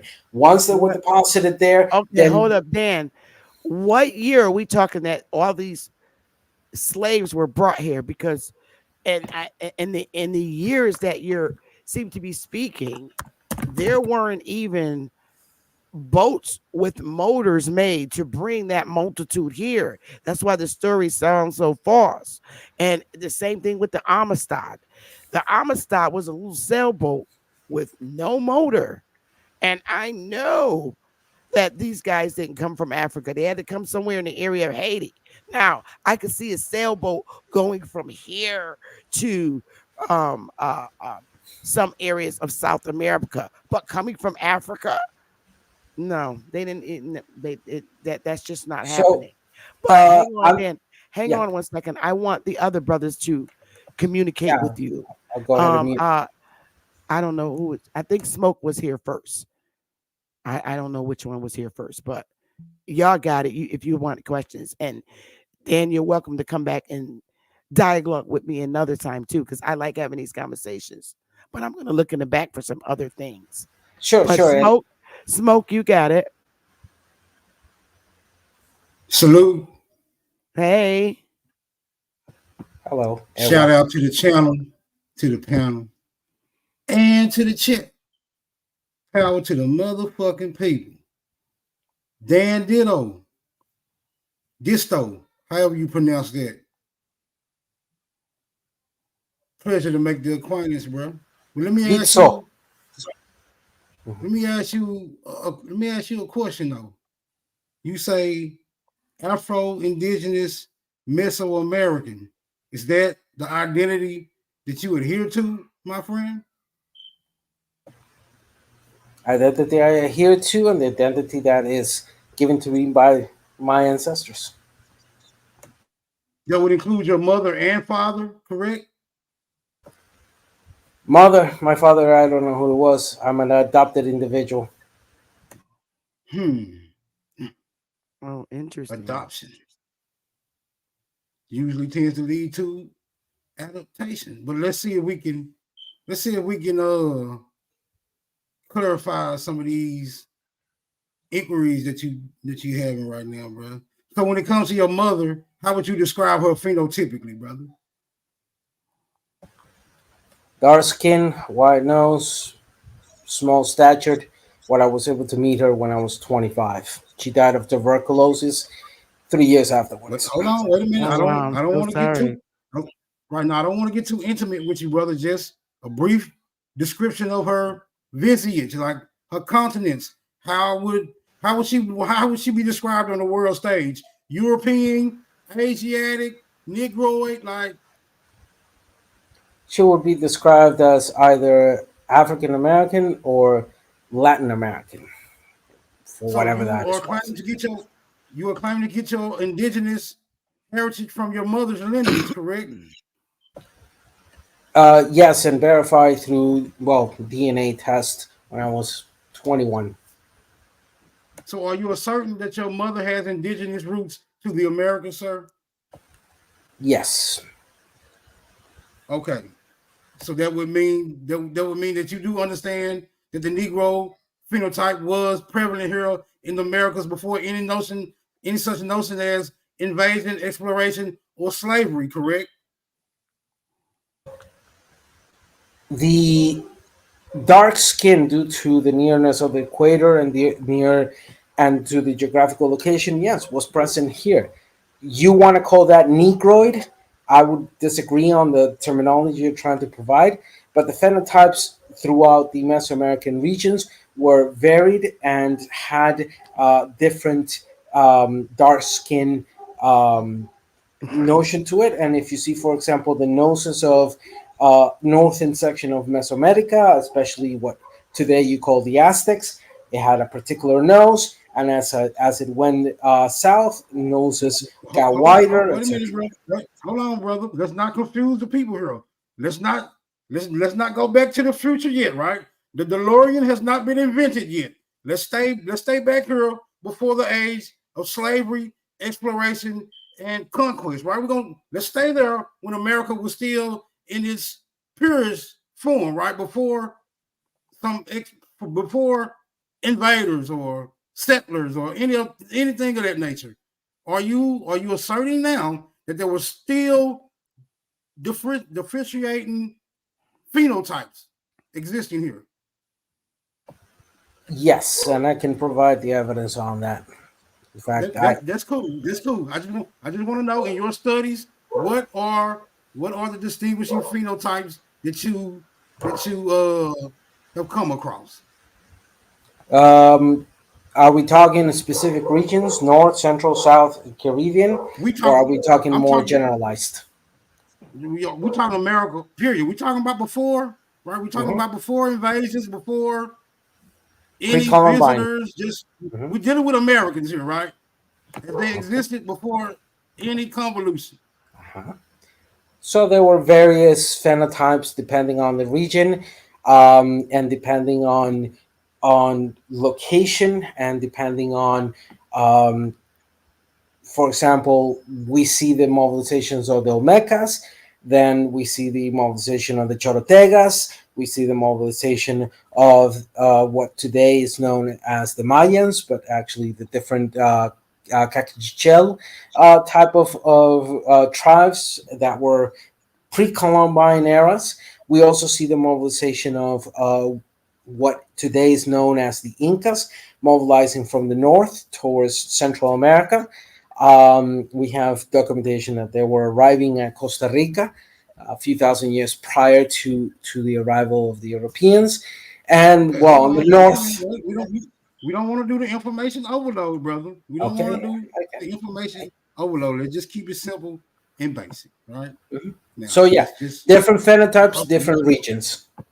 Okay. How do we explain the different phenotypes? Are we saying because it's the geographical locations that these different phenotypes find their expressions, or are you saying there had to be some mixture that adds to this equation? What say you, brother? One of the major evidence in regards of Asian DNA, especially here in this region, Western Hemisphere, is that we have evidence that Polynesian tribes did arrive. We have evidence Wait a minute. that Hold on. Wait a minute. We hold don't on. want to do arrival. Let me Hold on. We don't want conclude. to do Okay, right. We don't want to do so arrivals though. Hold on. okay, Arrival implies that someone came. I don't want to deal okay, with the someone came. I just want to deal with the people that's here and all right. how we explaining the distinctions in these phenotypes that you say that are varying. Let me ask you something. Um, what is the timetable that you have of the first arrival of Homo sapiens sapiens here in this Western Hemisphere? Through which routes, and how did the first inhabitants of this Western Hemisphere started to spread out? Okay, I have no time frame for the first inhabitants of the Americas, right? It is I do. under my. Hold on, wait a minute. I know. I'm going. I know. My views are adverse to contemporary history, science, what have you. I understand that, but we'll get into that later. Just let me express my views on the subject matter. Right. I'm of the opinion. I'm of the opinion that there is a particular demographic that has always existed here since a time before anyone can remember. We call that time immemorial. Is that problematic? Is that problematic for you, brother? Yeah, because the major fact that you would have to face is that there was not one, but several forms of that first inhabitants happening throughout the continent, and that change of phenotype was happening because I'll give you an example. There was a calculation done um, by the Smithsonian a few years back that the population prior to the arrival of Europeans here was anywhere between 200 to 250 million individuals. So through and that's mainly an estimate between North and Central America.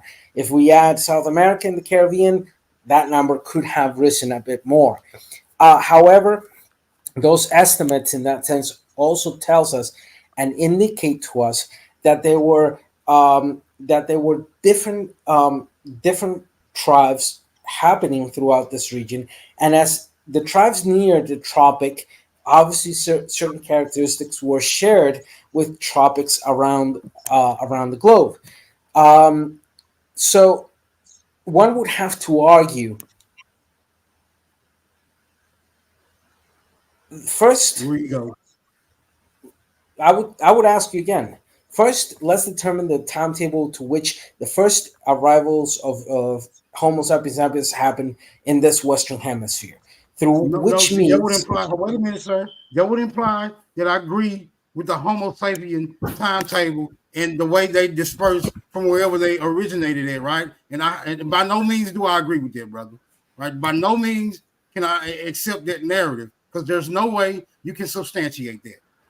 no It's way. virtually impossible, right? It's virtually impossible to do so. I might as well believe Jesus walked on water to accept that, brother. So we're not going to So do that. Let's just stick to what we can observe in human nature, right? In human by observing humans today. What can we observe, right? We observe people of a certain phenotype, right, inhabiting regions by themselves in isolation. We notice that those phenotypes persist, right? Then, if we observe people being mixed with other demographics, we notice that those phenotypes begin to alter. Am I correct? Come on, so let bro. me let me let This, me ask you this, let me ask this you is to clear scientific. what you're. This is scientific method we utilizing here right now, right? You say Yeah, yeah, but you are here to I prove, I right? want to I want to Oh, well, hold understand on. I what got you, you're bro. I asking got you.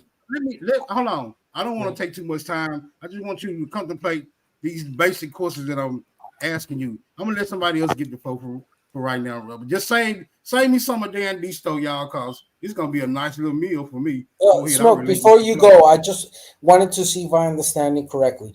Are you are you stating that the Homo sapiens sapiens, the people that are of our species, did not arrive, did not mobilize to this Western Hemisphere? That there was people here since immemorial times? Is that how I In, should in, understand your argument? indubitably. But I relinquish the Indubitably. flow. I gotta let somebody. I got to share the meal, bro, because I'm not a selfish individual. Oh, I got to okay. share the So, meal. so Remember, I'm right here. I'm not going anywhere. uh what's interesting on this is that you have not been able to provide us a timetable as to when that immemorable aspect of people were here in the Western Hemisphere. Are you referring to perhaps um, ideas in a more esoterical way? I mean, you can call it esoteric. I call it sound right reasoning and logic. Right. That's what I call it. I don't. Uh, I mean, I mean, Do you? This if we is base our 16. reality, Oh, I'm sorry, Smoke. I'm so sorry, sweetheart. Go ahead. I You just let me just smoke. get this out real quick. You got it, honey. If we base our reality on things that we can observe in our natural habitat and see how these and see how we can apply logic to it, right? Basically, I think we can get more figured out than having to depend on these these extraordinary these extraordinary explanations that tend to create all these theories that no one can actually validate. But go ahead, Sister Betty, you got it. Okay. Disto, I hope I'm saying your name right. Um, is this do you see that this was a portrait of America in 1671? This is Is 1671. I'm not done, but that's 1671. A known chief, Powhatan.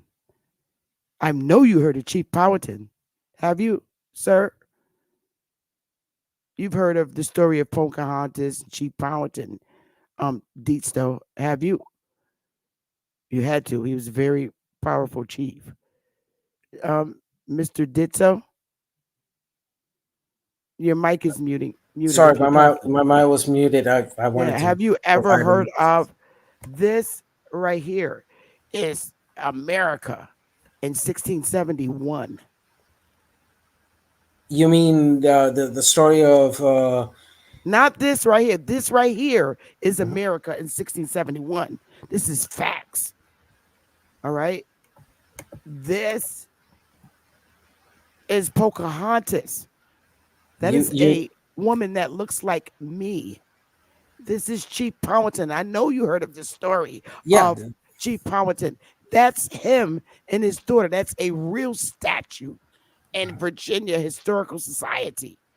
you Are mean you the aware story? of that? Yes, the story of Matoaka. This is Chief Powhatan Yeah, but and his daughter Pocahontas. we know that her real name was not Okay, Pocahontas; it was Matoaka, okay, and but I that's always fine. refer in that sense. That's fine in the way that you pronounce it or you identify her, just like Negro is black. But anyway, these are people of my that look like me. These are people that look like me. These are not white people. These are not Europeans. These are people that look like me. These are not people that are mixed with Africans. There is no way in the world that they're going to have a statue with my features in Virginia. No way. What's interesting on that point is that I'm not done. You talked not for a that very long time. sure. Let me No, I'm mute. not. Allow me This to know what. this is the emblem of America. I don't see anyone that looks like you, but not once will I take away credit from you or humiliate you to say that you are truly not indigenous. But I'm showing you my proof. I'm showing you pictures that were made before I was born. And this is in London. This is the emblem. Why is it a woman that looks like me? I'm still not done. This is a supposedly portrait of what Christopher Columbus came over here on. There is no way in history that Columbus came from Africa to America on that shit. No one would live. They could barely get past the Bering Strait now with modern day equipment. So you the information that you're providing, the people that you're talking about, of all these millions of Africans, I have to honestly say with my heart, and I'm not picking on you, that brother, you got to come better with the information that you have about the people here. Now, I'm not discluding you, But I'm telling you that Pocahontas and the way we identify her and her daddy, Chief Powhatan, and however you identify him, look more like me than they ever look like you. And I got to keep it a buck.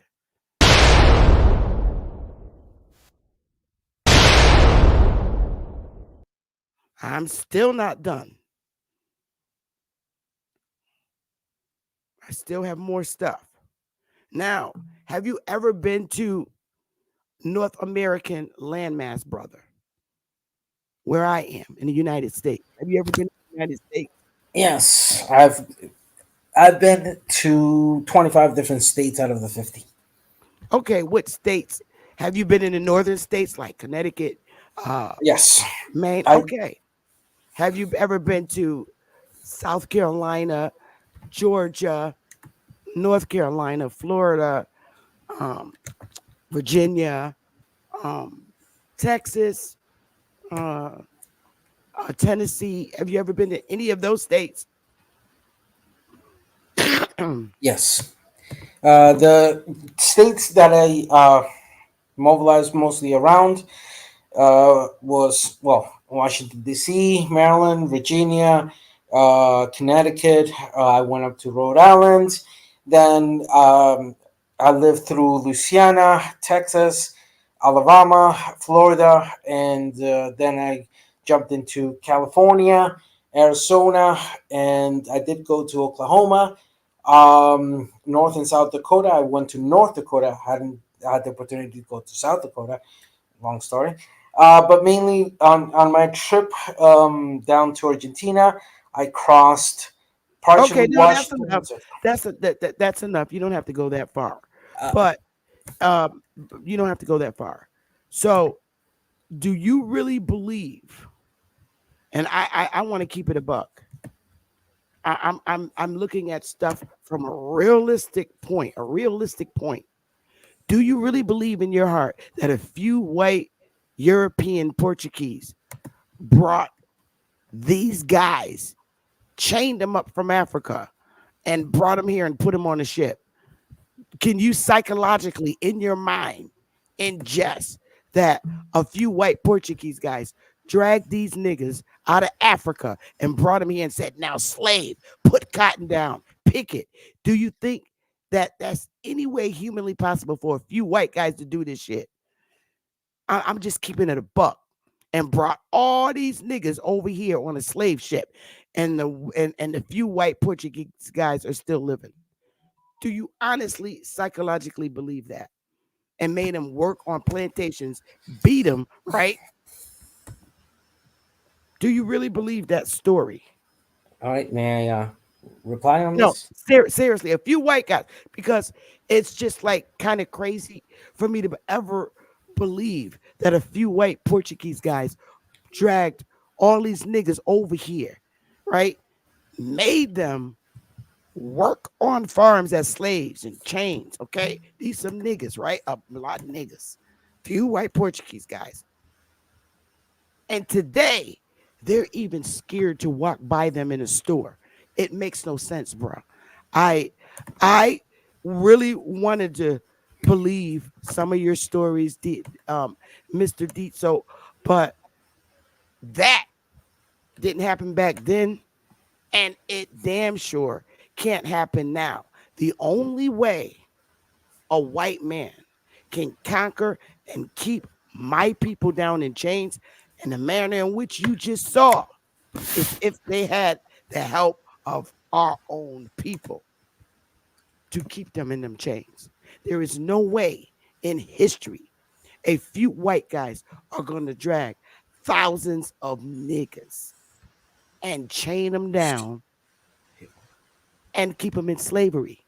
I'm sorry. You have, I'm sorry. Not happening. It's not happening. It didn't happen back then, and it will never happen today. If I may reply in several aspects, No, in I'm just saying. I'm not. I'm almost finished, and I'm gonna land my plane. And seeing all those niggas I just showed you, Do you really think a bunch of guys that look like this, can chain down Pookie, Ray Ray, and Little Man in our hoods and say, pick cotton? Do you think people that look like you slaved people in South Carolina on a farm and live to tell the story? Not happening. People like you are scared to even walk behind us in the store, and all we do is sneeze and fart, and we scare the shit out of you. So I know you have the story about our history. We gotta fix it, because if your people are even scared to walk by us in the dark, just I could just be going to the store to get cigarettes, me and my man, and somebody that looks like you're scared. So if you're that scared, there's no way you dragged us from Africa here on chains, enslaved us in the South. I've never seen anybody that looked like you at any of my family cookouts. I'm gonna keep it a buck, but you got it. And then let Shaq in here for a minute, because he's been waiting. Hold on, dang, and go ahead. Hey, Empress Holbert, I'll put the link in the chat. And I want to keep it professional, and I don't want to talk mean to this brother, because I like great dialogue. But I just want Dan to see the real reality of shit and the lies that they tell. And I'm keeping it a buck. Peace, peace. Peace, peace. Can you hear me? Yes, sweetheart. Go ahead. How you doing this afternoon, Sister Becky? I'm doing all right, sweetheart. There's the link, Empress. What about you, Smoke? How you doing, brother? You have any questions, Jack, that you want to ask the brother, Dan, or anybody else, Yeah, or I'm just Smoke? yeah, I'm just greeting myself. How you doing, brother Dan? I'm good, bro. Salute. The link is in the chat. I'm doing well. Thank you so much for asking, Jack. How about yourself? Oh man, I'm awesome, man. I'm awesome. Yeah, I just like to ask the question. Are you the region that you come from, do you guys pretty sure you do. You guys eat olives, right? Olives? Do you mean pre-Columbian era or post-Columbian era? If we eat olives, Yeah, that was a great question. Yes, yes. Tell me the pre-Columbian area. Do y'all eat olives prior to Columbus or the Columbus no, narrative? no, Nope. no, nope. Okay, We now we are post sons Columbus. sons and daughters of the cacao and of the corn. Cacao. Okay, the cacao bean. Right. Okay. Hmm. So now that you guys eat olives and stuff, give me the different variations of colors or shades of olives that you guys consume down in that area, if you don't mind. Do you mean in the modern era, right now, today? Yeah. Um, just like yourself, exported olives from all around the world. I said the So colors, different colors. Give me the different variations of colors. the ones that you find in the modern day supermarkets here in my country are green, Mhm. mostly. Okay. Now let me ask you: have you ever seen any human beings on this planet anywhere? And do your research or in person that's green? Anybody look green to you? What's the point of that question? I'm just asking. I'm just trying to get a basis of understanding and dialogue. Okay, I it raised my curiosity as to the implication of that particular question. In that sense, there are several things that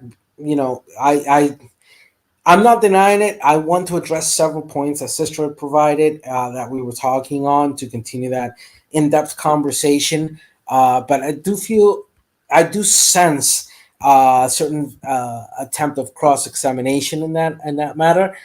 Um, it's interesting because it's not my first rodeo in this type of circumstance. Um, how about if we Okay, do but Dan, this? let me say this, because I first want to say this to you. I'm not, I would never sit up here and tell you that you are not indigenous to the area known over by Costa Rica in that area. I Okay. can't do that. I wouldn't do that to you and disrespect you like that. Here's the problem that I have with people who have been indoctrinated about our history. Every time you see someone with brown skin, it's automatically assumed that they came from Africa, and that's just not the case. Our people are melanated people. Melanated people are all over this planet. Okay. Now, that still doesn't say that you're not indigenous to Costa Rica. However, although people my color are all over this planet, they're in every area of this planet. It's and they all didn't come from Africa. I'm from here in the soil. Do you know that history basically teaches that people that look like me can come from anywhere in this world except North America? And that's crazy. But yet they have statutes and monuments dated back to where any of us existed If I here may, there, sister. that look exactly like us. And how did they get those monuments? It's just mind boggling. But I first wanted to put the sign of respect out to you.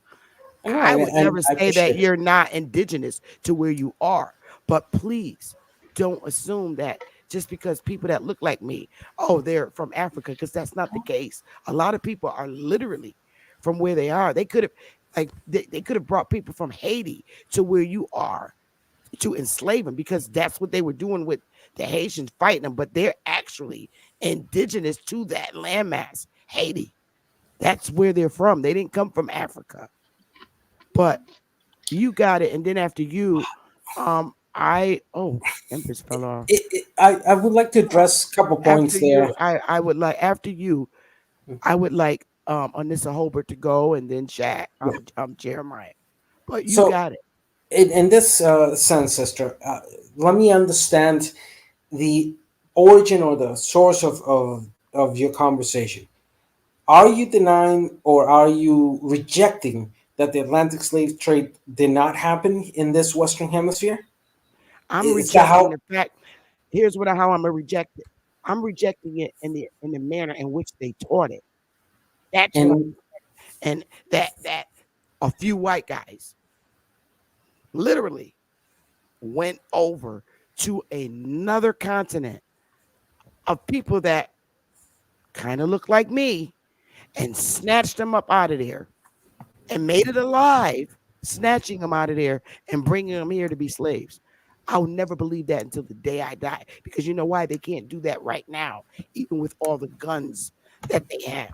It would be it would be horrible. And I don't believe everything that's written and put out in the media and coming from colleges and university. That shit don't work with me. Common sense works with me, not what so politicians wrote. So if anything that has been rewritten and into modern day language, I don't believe because it's been updated and it's a lie. It can't even happen now. You now, know that if Africa just kicked white people all the white people out of their country. So if they're kicking their white people out of their country now, what do you think they done back would have done back then if slavery happened in the manner in which it was taught? Them being dragged and brought here on chains and make it out of a whole nother continent alive. Them Portuguese would have been dead. there are a couple of things I would like to address on this, and thank you for clarifying. It gives me it confirms what I was coming to conclude in regards of the argument. I just put something to share screen on it, which comes pertinent to the conversation that we're having. If you be kind just to share it so I can. Is this college literature? Because if it is, it's just like irrelevant. It's actually an College independent college and it's college an professors are paid to rewrite our history, and I don't believe it. okay. It's not So true. It's not beneficial. If so college what professors wrote it, White people that came over here that took over this land had to rewrite our history and indoctrinate people. They came here based on the doctrine of discovery, sir. So I'm not going to believe their college literature. I went through their colleges. I have degrees, and I Same understand here. research. I have And my and degrees, and their and literature is false. They did not bring a bunch of niggas from Africa here to be slaves. Now, if sister, what I'm anything, sharing. Africans volunteered to bring their black asses here, like they're doing now, to do indentured servitude work. But that drag out and get out Africa alive with them did not happen. And Hey, that's Sister Becky, before you go, brother, you No, didn't answer me. I would like, he didn't answer your question because he's not going to answer it. Chat. Okay, no. so hold on. Let me just I, hold on. Let me just make a statement. I fall back. I'm going to fall back. I was trying to build a relation, a conversation, building a basis of comprehension. You know what I'm saying? That's what the conversation is. And you came with assumptions. I didn't assume anything. That's why I asked specific questions to see where you're at, and so we can go back and forth. But I relinquish the floor, man. Give it to somebody else. I okay. already see this is going to be a combative conversation. It's not. We're not going to learn anything. It's just going to be combative. So It I isn't going will to be sit back combative. and mute my mic, sir. You have a nice day. Right. It isn't going to be Can combative. I say But I, something? Can I No, say no, something? no, no, no, no, no. You're going to wait. Keep your mic muted until I say I want this to be a professional dialogue. okay. Oh, you got to keep your mic muted, Jeremiah. So I'm thank gonna you for mute it sharing. again. Don't unmute it, Jeremiah. Okay. After you show this, Okay. so I want Empress Hober to go after you. Okay. So fundamentally, in this sense, that's a point of disagreement that you and I have. Factual of the Mhm. matter is that in a multidisciplinary way, and also through academics in my regions, Mhm. in the United States regions, and throughout the whole area of America, we know that the slave trade happened. We have the Okay. documents of, for example, transatlantic slave trade on this particular page that you're sharing right now. You Mhm. see that the database compiles information about more than 36,000 voyages that forcefully transported enslaved Africans across the Atlantic between the years of 11514 and 11866, or Gregorian calendar 1514 to 1866. If you're still stuck on if people hearing us and the people on the chat may still be stuck on the Gregorian calendar. Right. Okay. Okay. So, all right. Thanks for sharing that. Again, I disagree, but I want you to read Benjamin Franklin's statement in 1751, which is a few years of what you're talking about what he says about the Americas. Can you read starting from number 24? This is in our governmental files in the Library of Congress. Can you read that starting with number 24 did so for me? And then I'll discuss it. I gladly will read it out. I do. Yeah, read it right here. It's up on the screen. That the number. Let's see what Benjamin had to say on 11751. And I think I've read this before. Yeah, can you read this? Yeah. Let's see. Colonial aliens who will shortly be so No, I numerous. want you to read it loud. If you can Yeah, read it yeah. loud. I was reading the top thing because I just wanted to make sure Oh, that we oh, were okay. not decontextualizing his words. And Oh, then the okay. area that you underlined, that the number of purely white people in the world is proportionally very small. Hmm. All Africa is black or 20. Asia, chiefly 20. So we're getting even credit to Wait, we're not words. finished. Keep going. No, Sorry, I had sorry. to look Just at. I had to look at your stuff. Keep going. What did he America, say about America? America, exclusive of the newcomers, wholly so. And in Okay, Europe, hold up, hold up, hold up, hold on. He said, America exclusive of the newcomers. Holy self. Do you understand that statement? What he said about America? I would have to contest it because I would have to ask, Okay, all right, all what right, all did right. So, Benjamin? all right, keep Hold on. going. Let me Let's keep ask. going. Oh, you And know that what? particular. All right, wait, no, no, my show. You're gonna respect me like I'm Sure. respecting you. Now I'm gonna read it because I like to put emphasis on what this white man said, which leads me to add one remark that the number of purely white people in the world is proportionably very small. All Africa is black and tawny. Asia, chiefly tawny. America, exclusive of the newcomers, wholly so. And in Europe, the Spaniards, Italians, French, Russians, and Swedes are generally of what we call a swarthy complexion, as are the Germans also. The Saxons only accepted, who with the English make the principal body of white people on the face of the earth. I could wish their numbers were increased. This is a white man talking. And while we are, as I may call it, scouring our planet by clearing America of woods, and so making the side of our globe reflect a brighter light to the eyes of inhabitants in Mars or Venus, why should we, in the sight of the superior beings, darken its people? Do you know what he's saying? Why should we bring niggas over here? Hell no. We need some more white people that look like us. That's what he's saying. So if you have a problem with Benjamin Franklin's notes on his observation of the world, you're going to have to go to our government and tell them that this nigga lied. Because ain't no white man going to write that and then display it and it becomes official document. Empress Oba, you got it. Hello, everyone. Sister Betty, I sent you a email on the teeth shoveling. Okay, hang on 1 second, honey.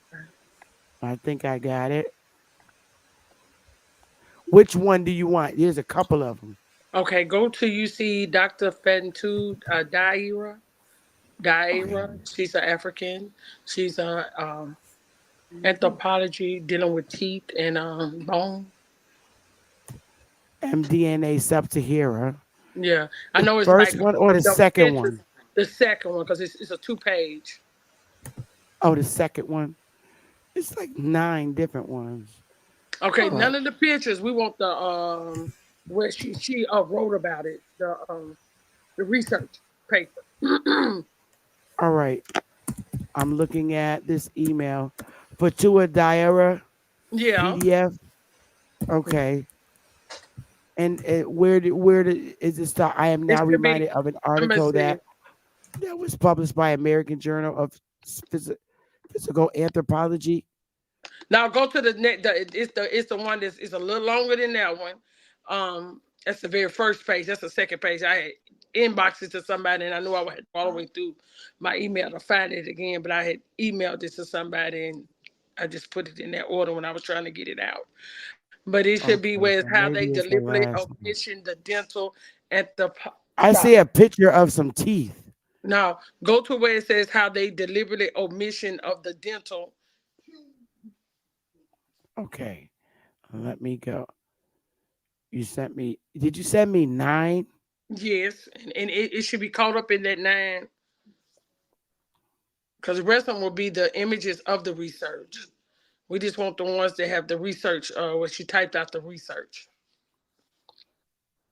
Okay, let me share the screen and you can tell me if this is the right Okay, one. okay. Okay, share screen.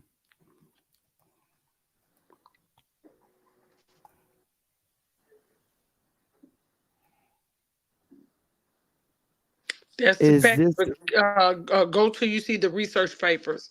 It's a research done on it. Just keep going through. Is that the last picture of it? oh, this Okay. just is a picture. Yeah, I Oh, want the research that was print out. It's one, okay, two. I think this might be. Is this it? Go to the next. There's another one. That's the second half of it. Go to. It's another one that's in Okay, there that's written out. I got a first written. This one. Right. Yes. Yes. Yes. They're right there. Okay. All right. So what we doing, honey? Reading this. This is gonna tell you now. The picture's gonna give you what she done in her research and how they did the study on our teeth here in America, the American Negroes. And it says how they deliberate omission the dental anthropology data on the Negro peoples of the Americas, North, South, Central America, and the Caribbean has played a role in keeping their indigenous origins in the Americas obscured. Anthropology is the science of human beings and in the study of human beings and their ancestors in relation to the physical characters, environmental, mental, social relations, and culture. There are four major fields of anthropology: biology, culture, linguistics, and archaeology. Biological anthropology, also known as a physical anthropology, is a scientific discipline concerning with the biological and behavioral aspects of human beings. Physical anthropology studies done on the African Americans, for example, discuss the criminology, in which is a measurement of the cranium and the aspects of the skull, and marks a comparison to both the sub-Saharan African and the European. There's acknowledgement that there are fundamental differences in the bony structures of the skull between both the African Americans and the sub-Saharan. The measurements approximating between both the European and the sub-Saharan Africans, these results being attributed to the miscegenation between the African and the European and smaller portions of the Native American influence. Okay, let me scroll down. So there are certain skins and oral characteristics that are found among all race of men. However, in some of these characteristics are found predominantly in one group varies another.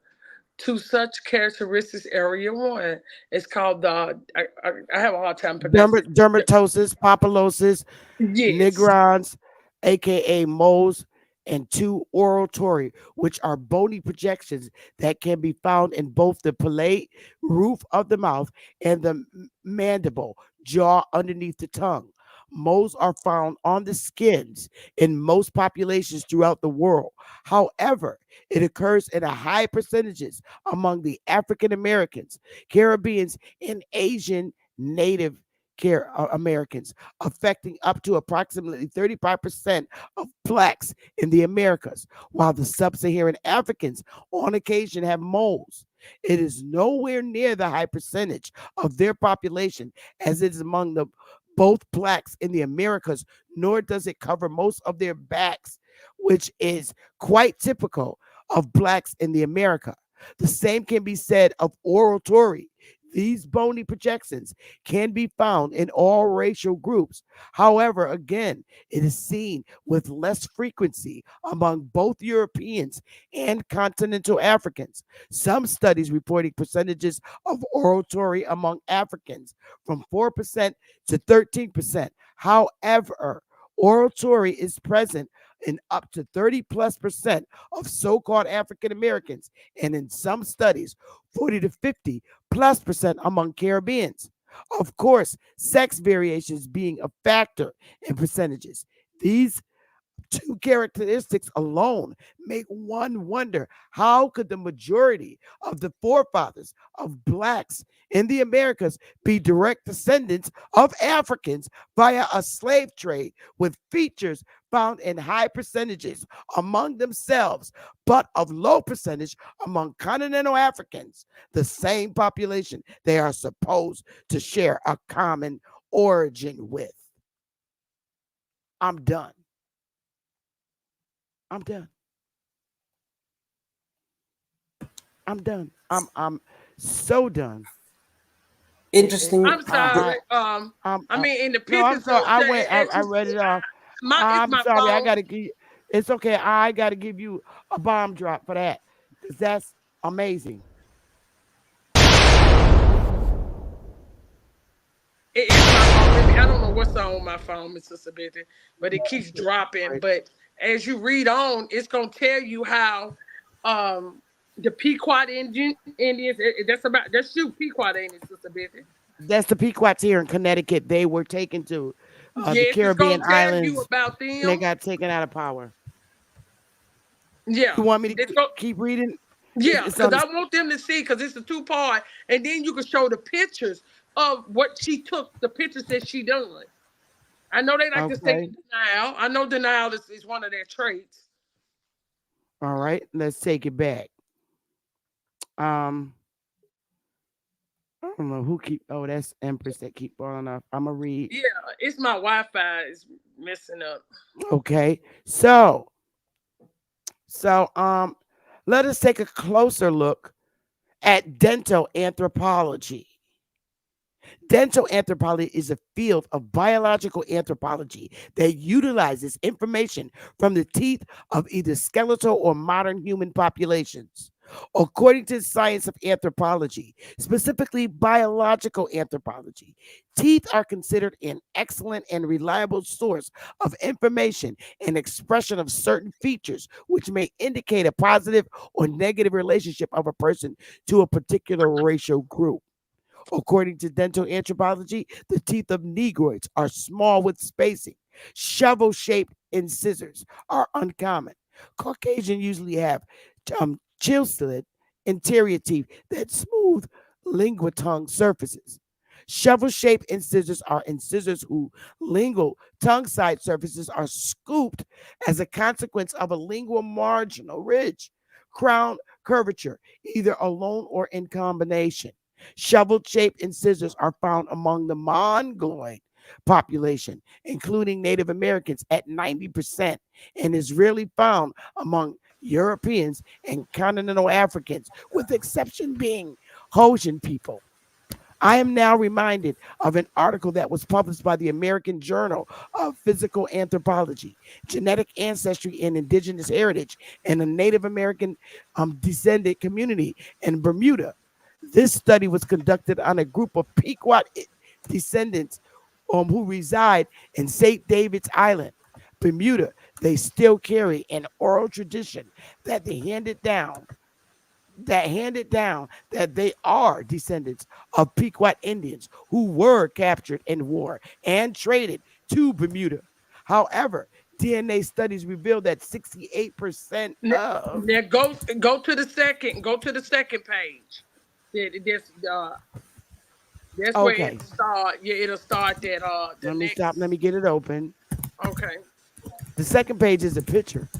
Now the second page will be the rest of the research telling you how they came up with their findings and about the slave trade. It's gonna tell you. That's why I say it's in, I wanted to read my damn phone Oh, because it's that first page, right? yeah, the first one that you showed, I said no, that's not it. Okay. How the deliberate omission of dental Now go anthropology. to the next one. Okay, the next one was the one I just read. Yeah, but it finished. It's the paragraph because it's the way I had to screenshot it, so you can't see the whole thing. So when you first start on that second page, it's gonna However, talk DNA about studies reveal that 68% of them had the same DNA. yes, yes. Oh, okay. Okay, Got it's it. just All right. Let me however share the screen. the DNA, yeah, then it'll start telling you the rest. All righty.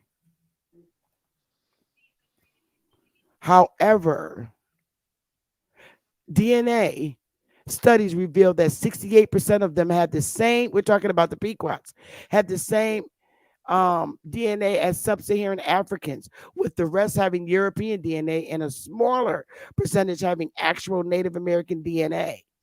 Researchers concluded that based on these findings, that they were basically African slaves who had intermixed with Europeans. However, it was pointed out that in 1960, the World Health Organization dental study of St. David's Island noted the existence of shovel-shaped incisors amongst them. It was considered the first scientific validation of what had been considered island legend for generations.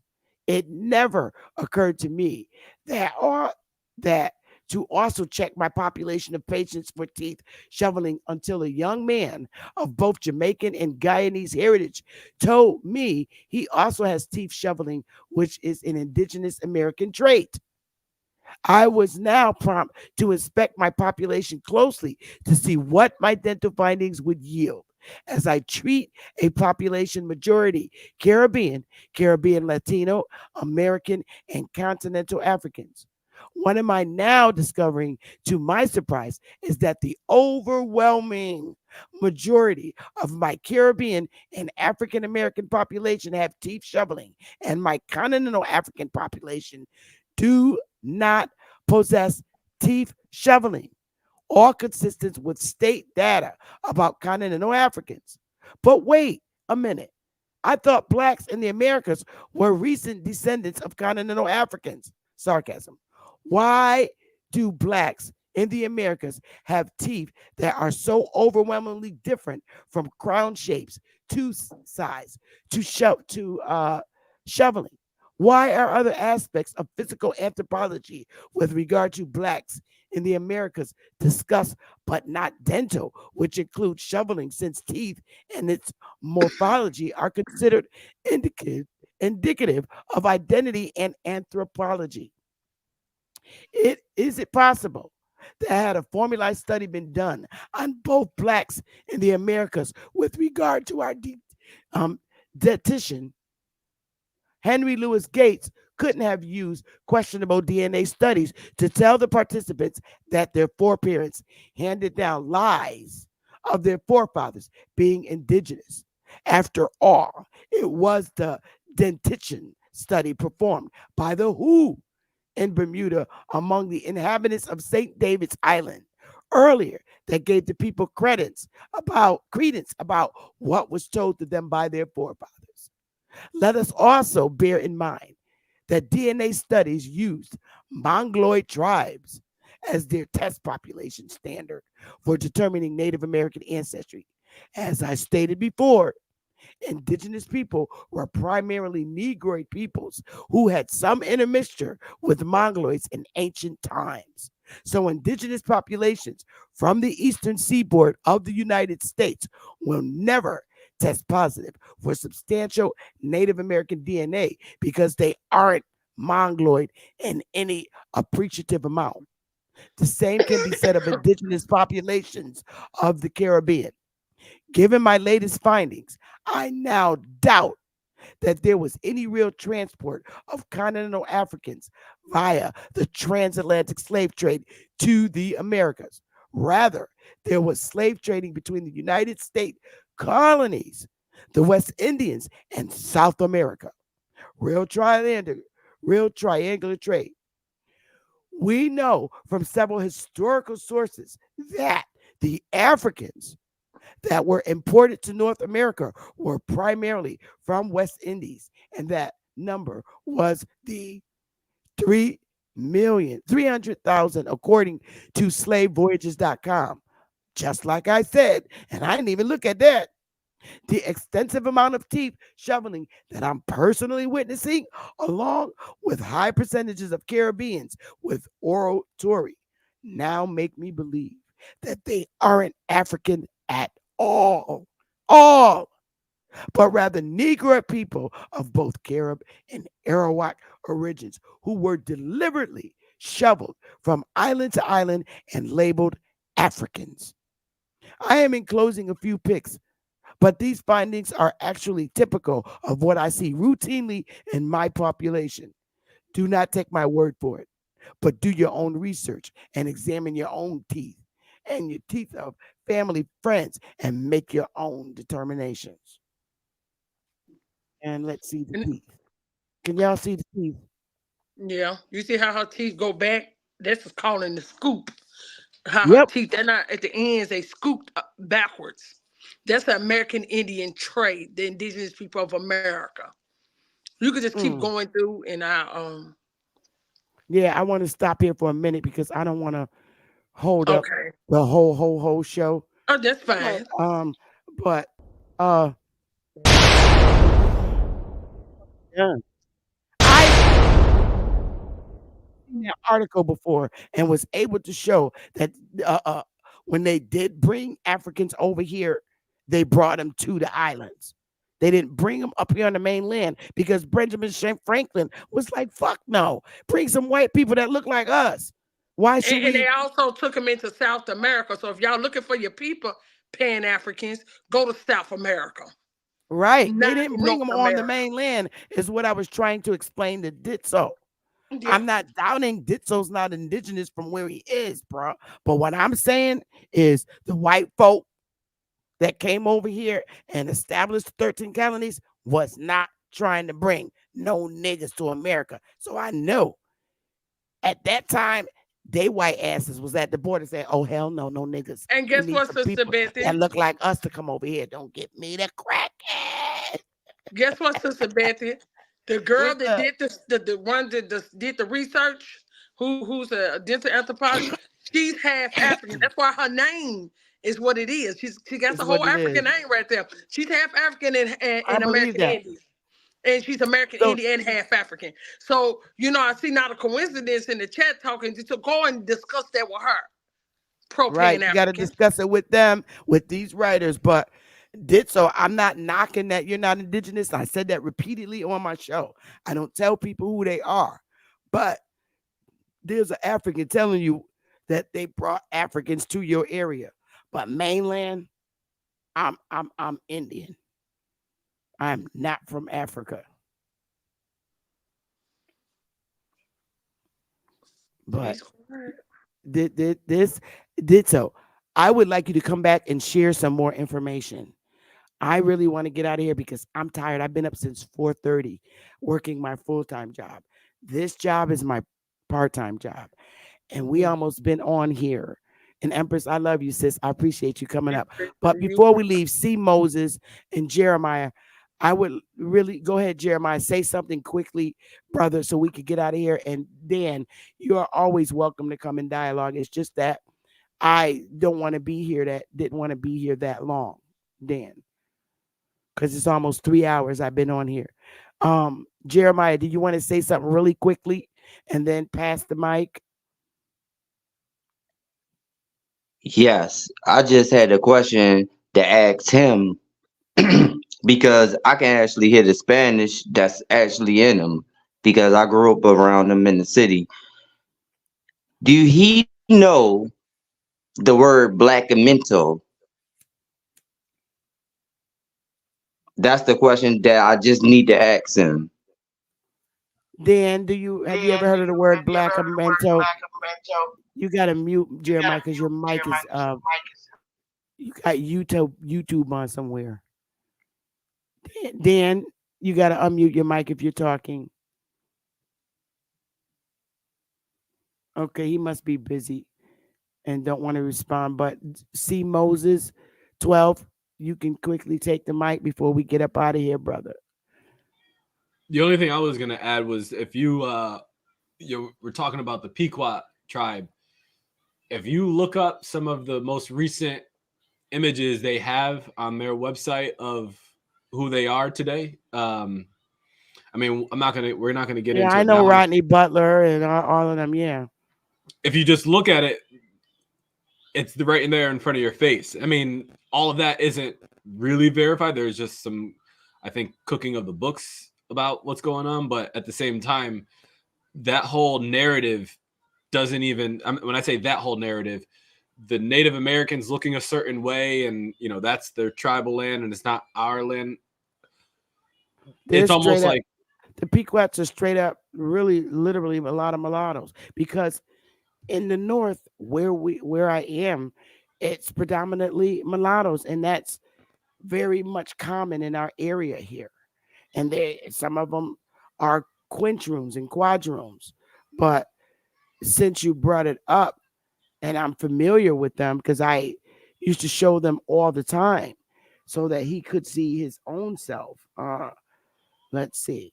Let's do this really quickly because I really don't want to be in here that long. I'm dead tired. This is the chief of the Pequots. And you know about the Pequots. He tells you that his family was taken from here, snatched up out of here, and shipped to Bermuda. That's the chairman. You could. It's clear he's a mulatto or octoroon or whatever however you want to call it. Look at her. Okay, he's a member, but he's. I don't think he's a member. I think he's a citizen. I don't know. Is he a member? I don't know. That's Secretary. the part of the cooking of the books I'm saying where it's Yeah. not really like. I mean, look at this dude. He looked Puerto Rican, but he's mulatto. These are Pequots. Do you know? Look at beautiful, Crystal Whipple, pretty as hell. He looks. You could see his features. He has Negro features in him. She definitely has the same complexion as me, using updated words like her black. Oh, she took African out of here. Oh shit. Whoa. Michelle is a proud citizen of Mashantucket Pequot Tribal Nation and is equally proud of her Eastern Pequot, Narragansett, Shinnecock, and Black ancestry. Laughing my fucking ass off. That's Go what I ahead, said. Michelle. Michelle, she Equally, took that it's- fucking African out of there. Now, if those are the Foxwoods owners. Oh, I know, but that's the So, part. That's what I'm saying But because no, there's I'm a talking part to of. Dan. I'm talking Yeah. to Dan. She took African out of there. Yo, Jabari.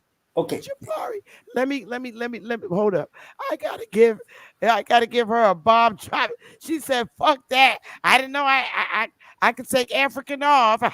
She took it off.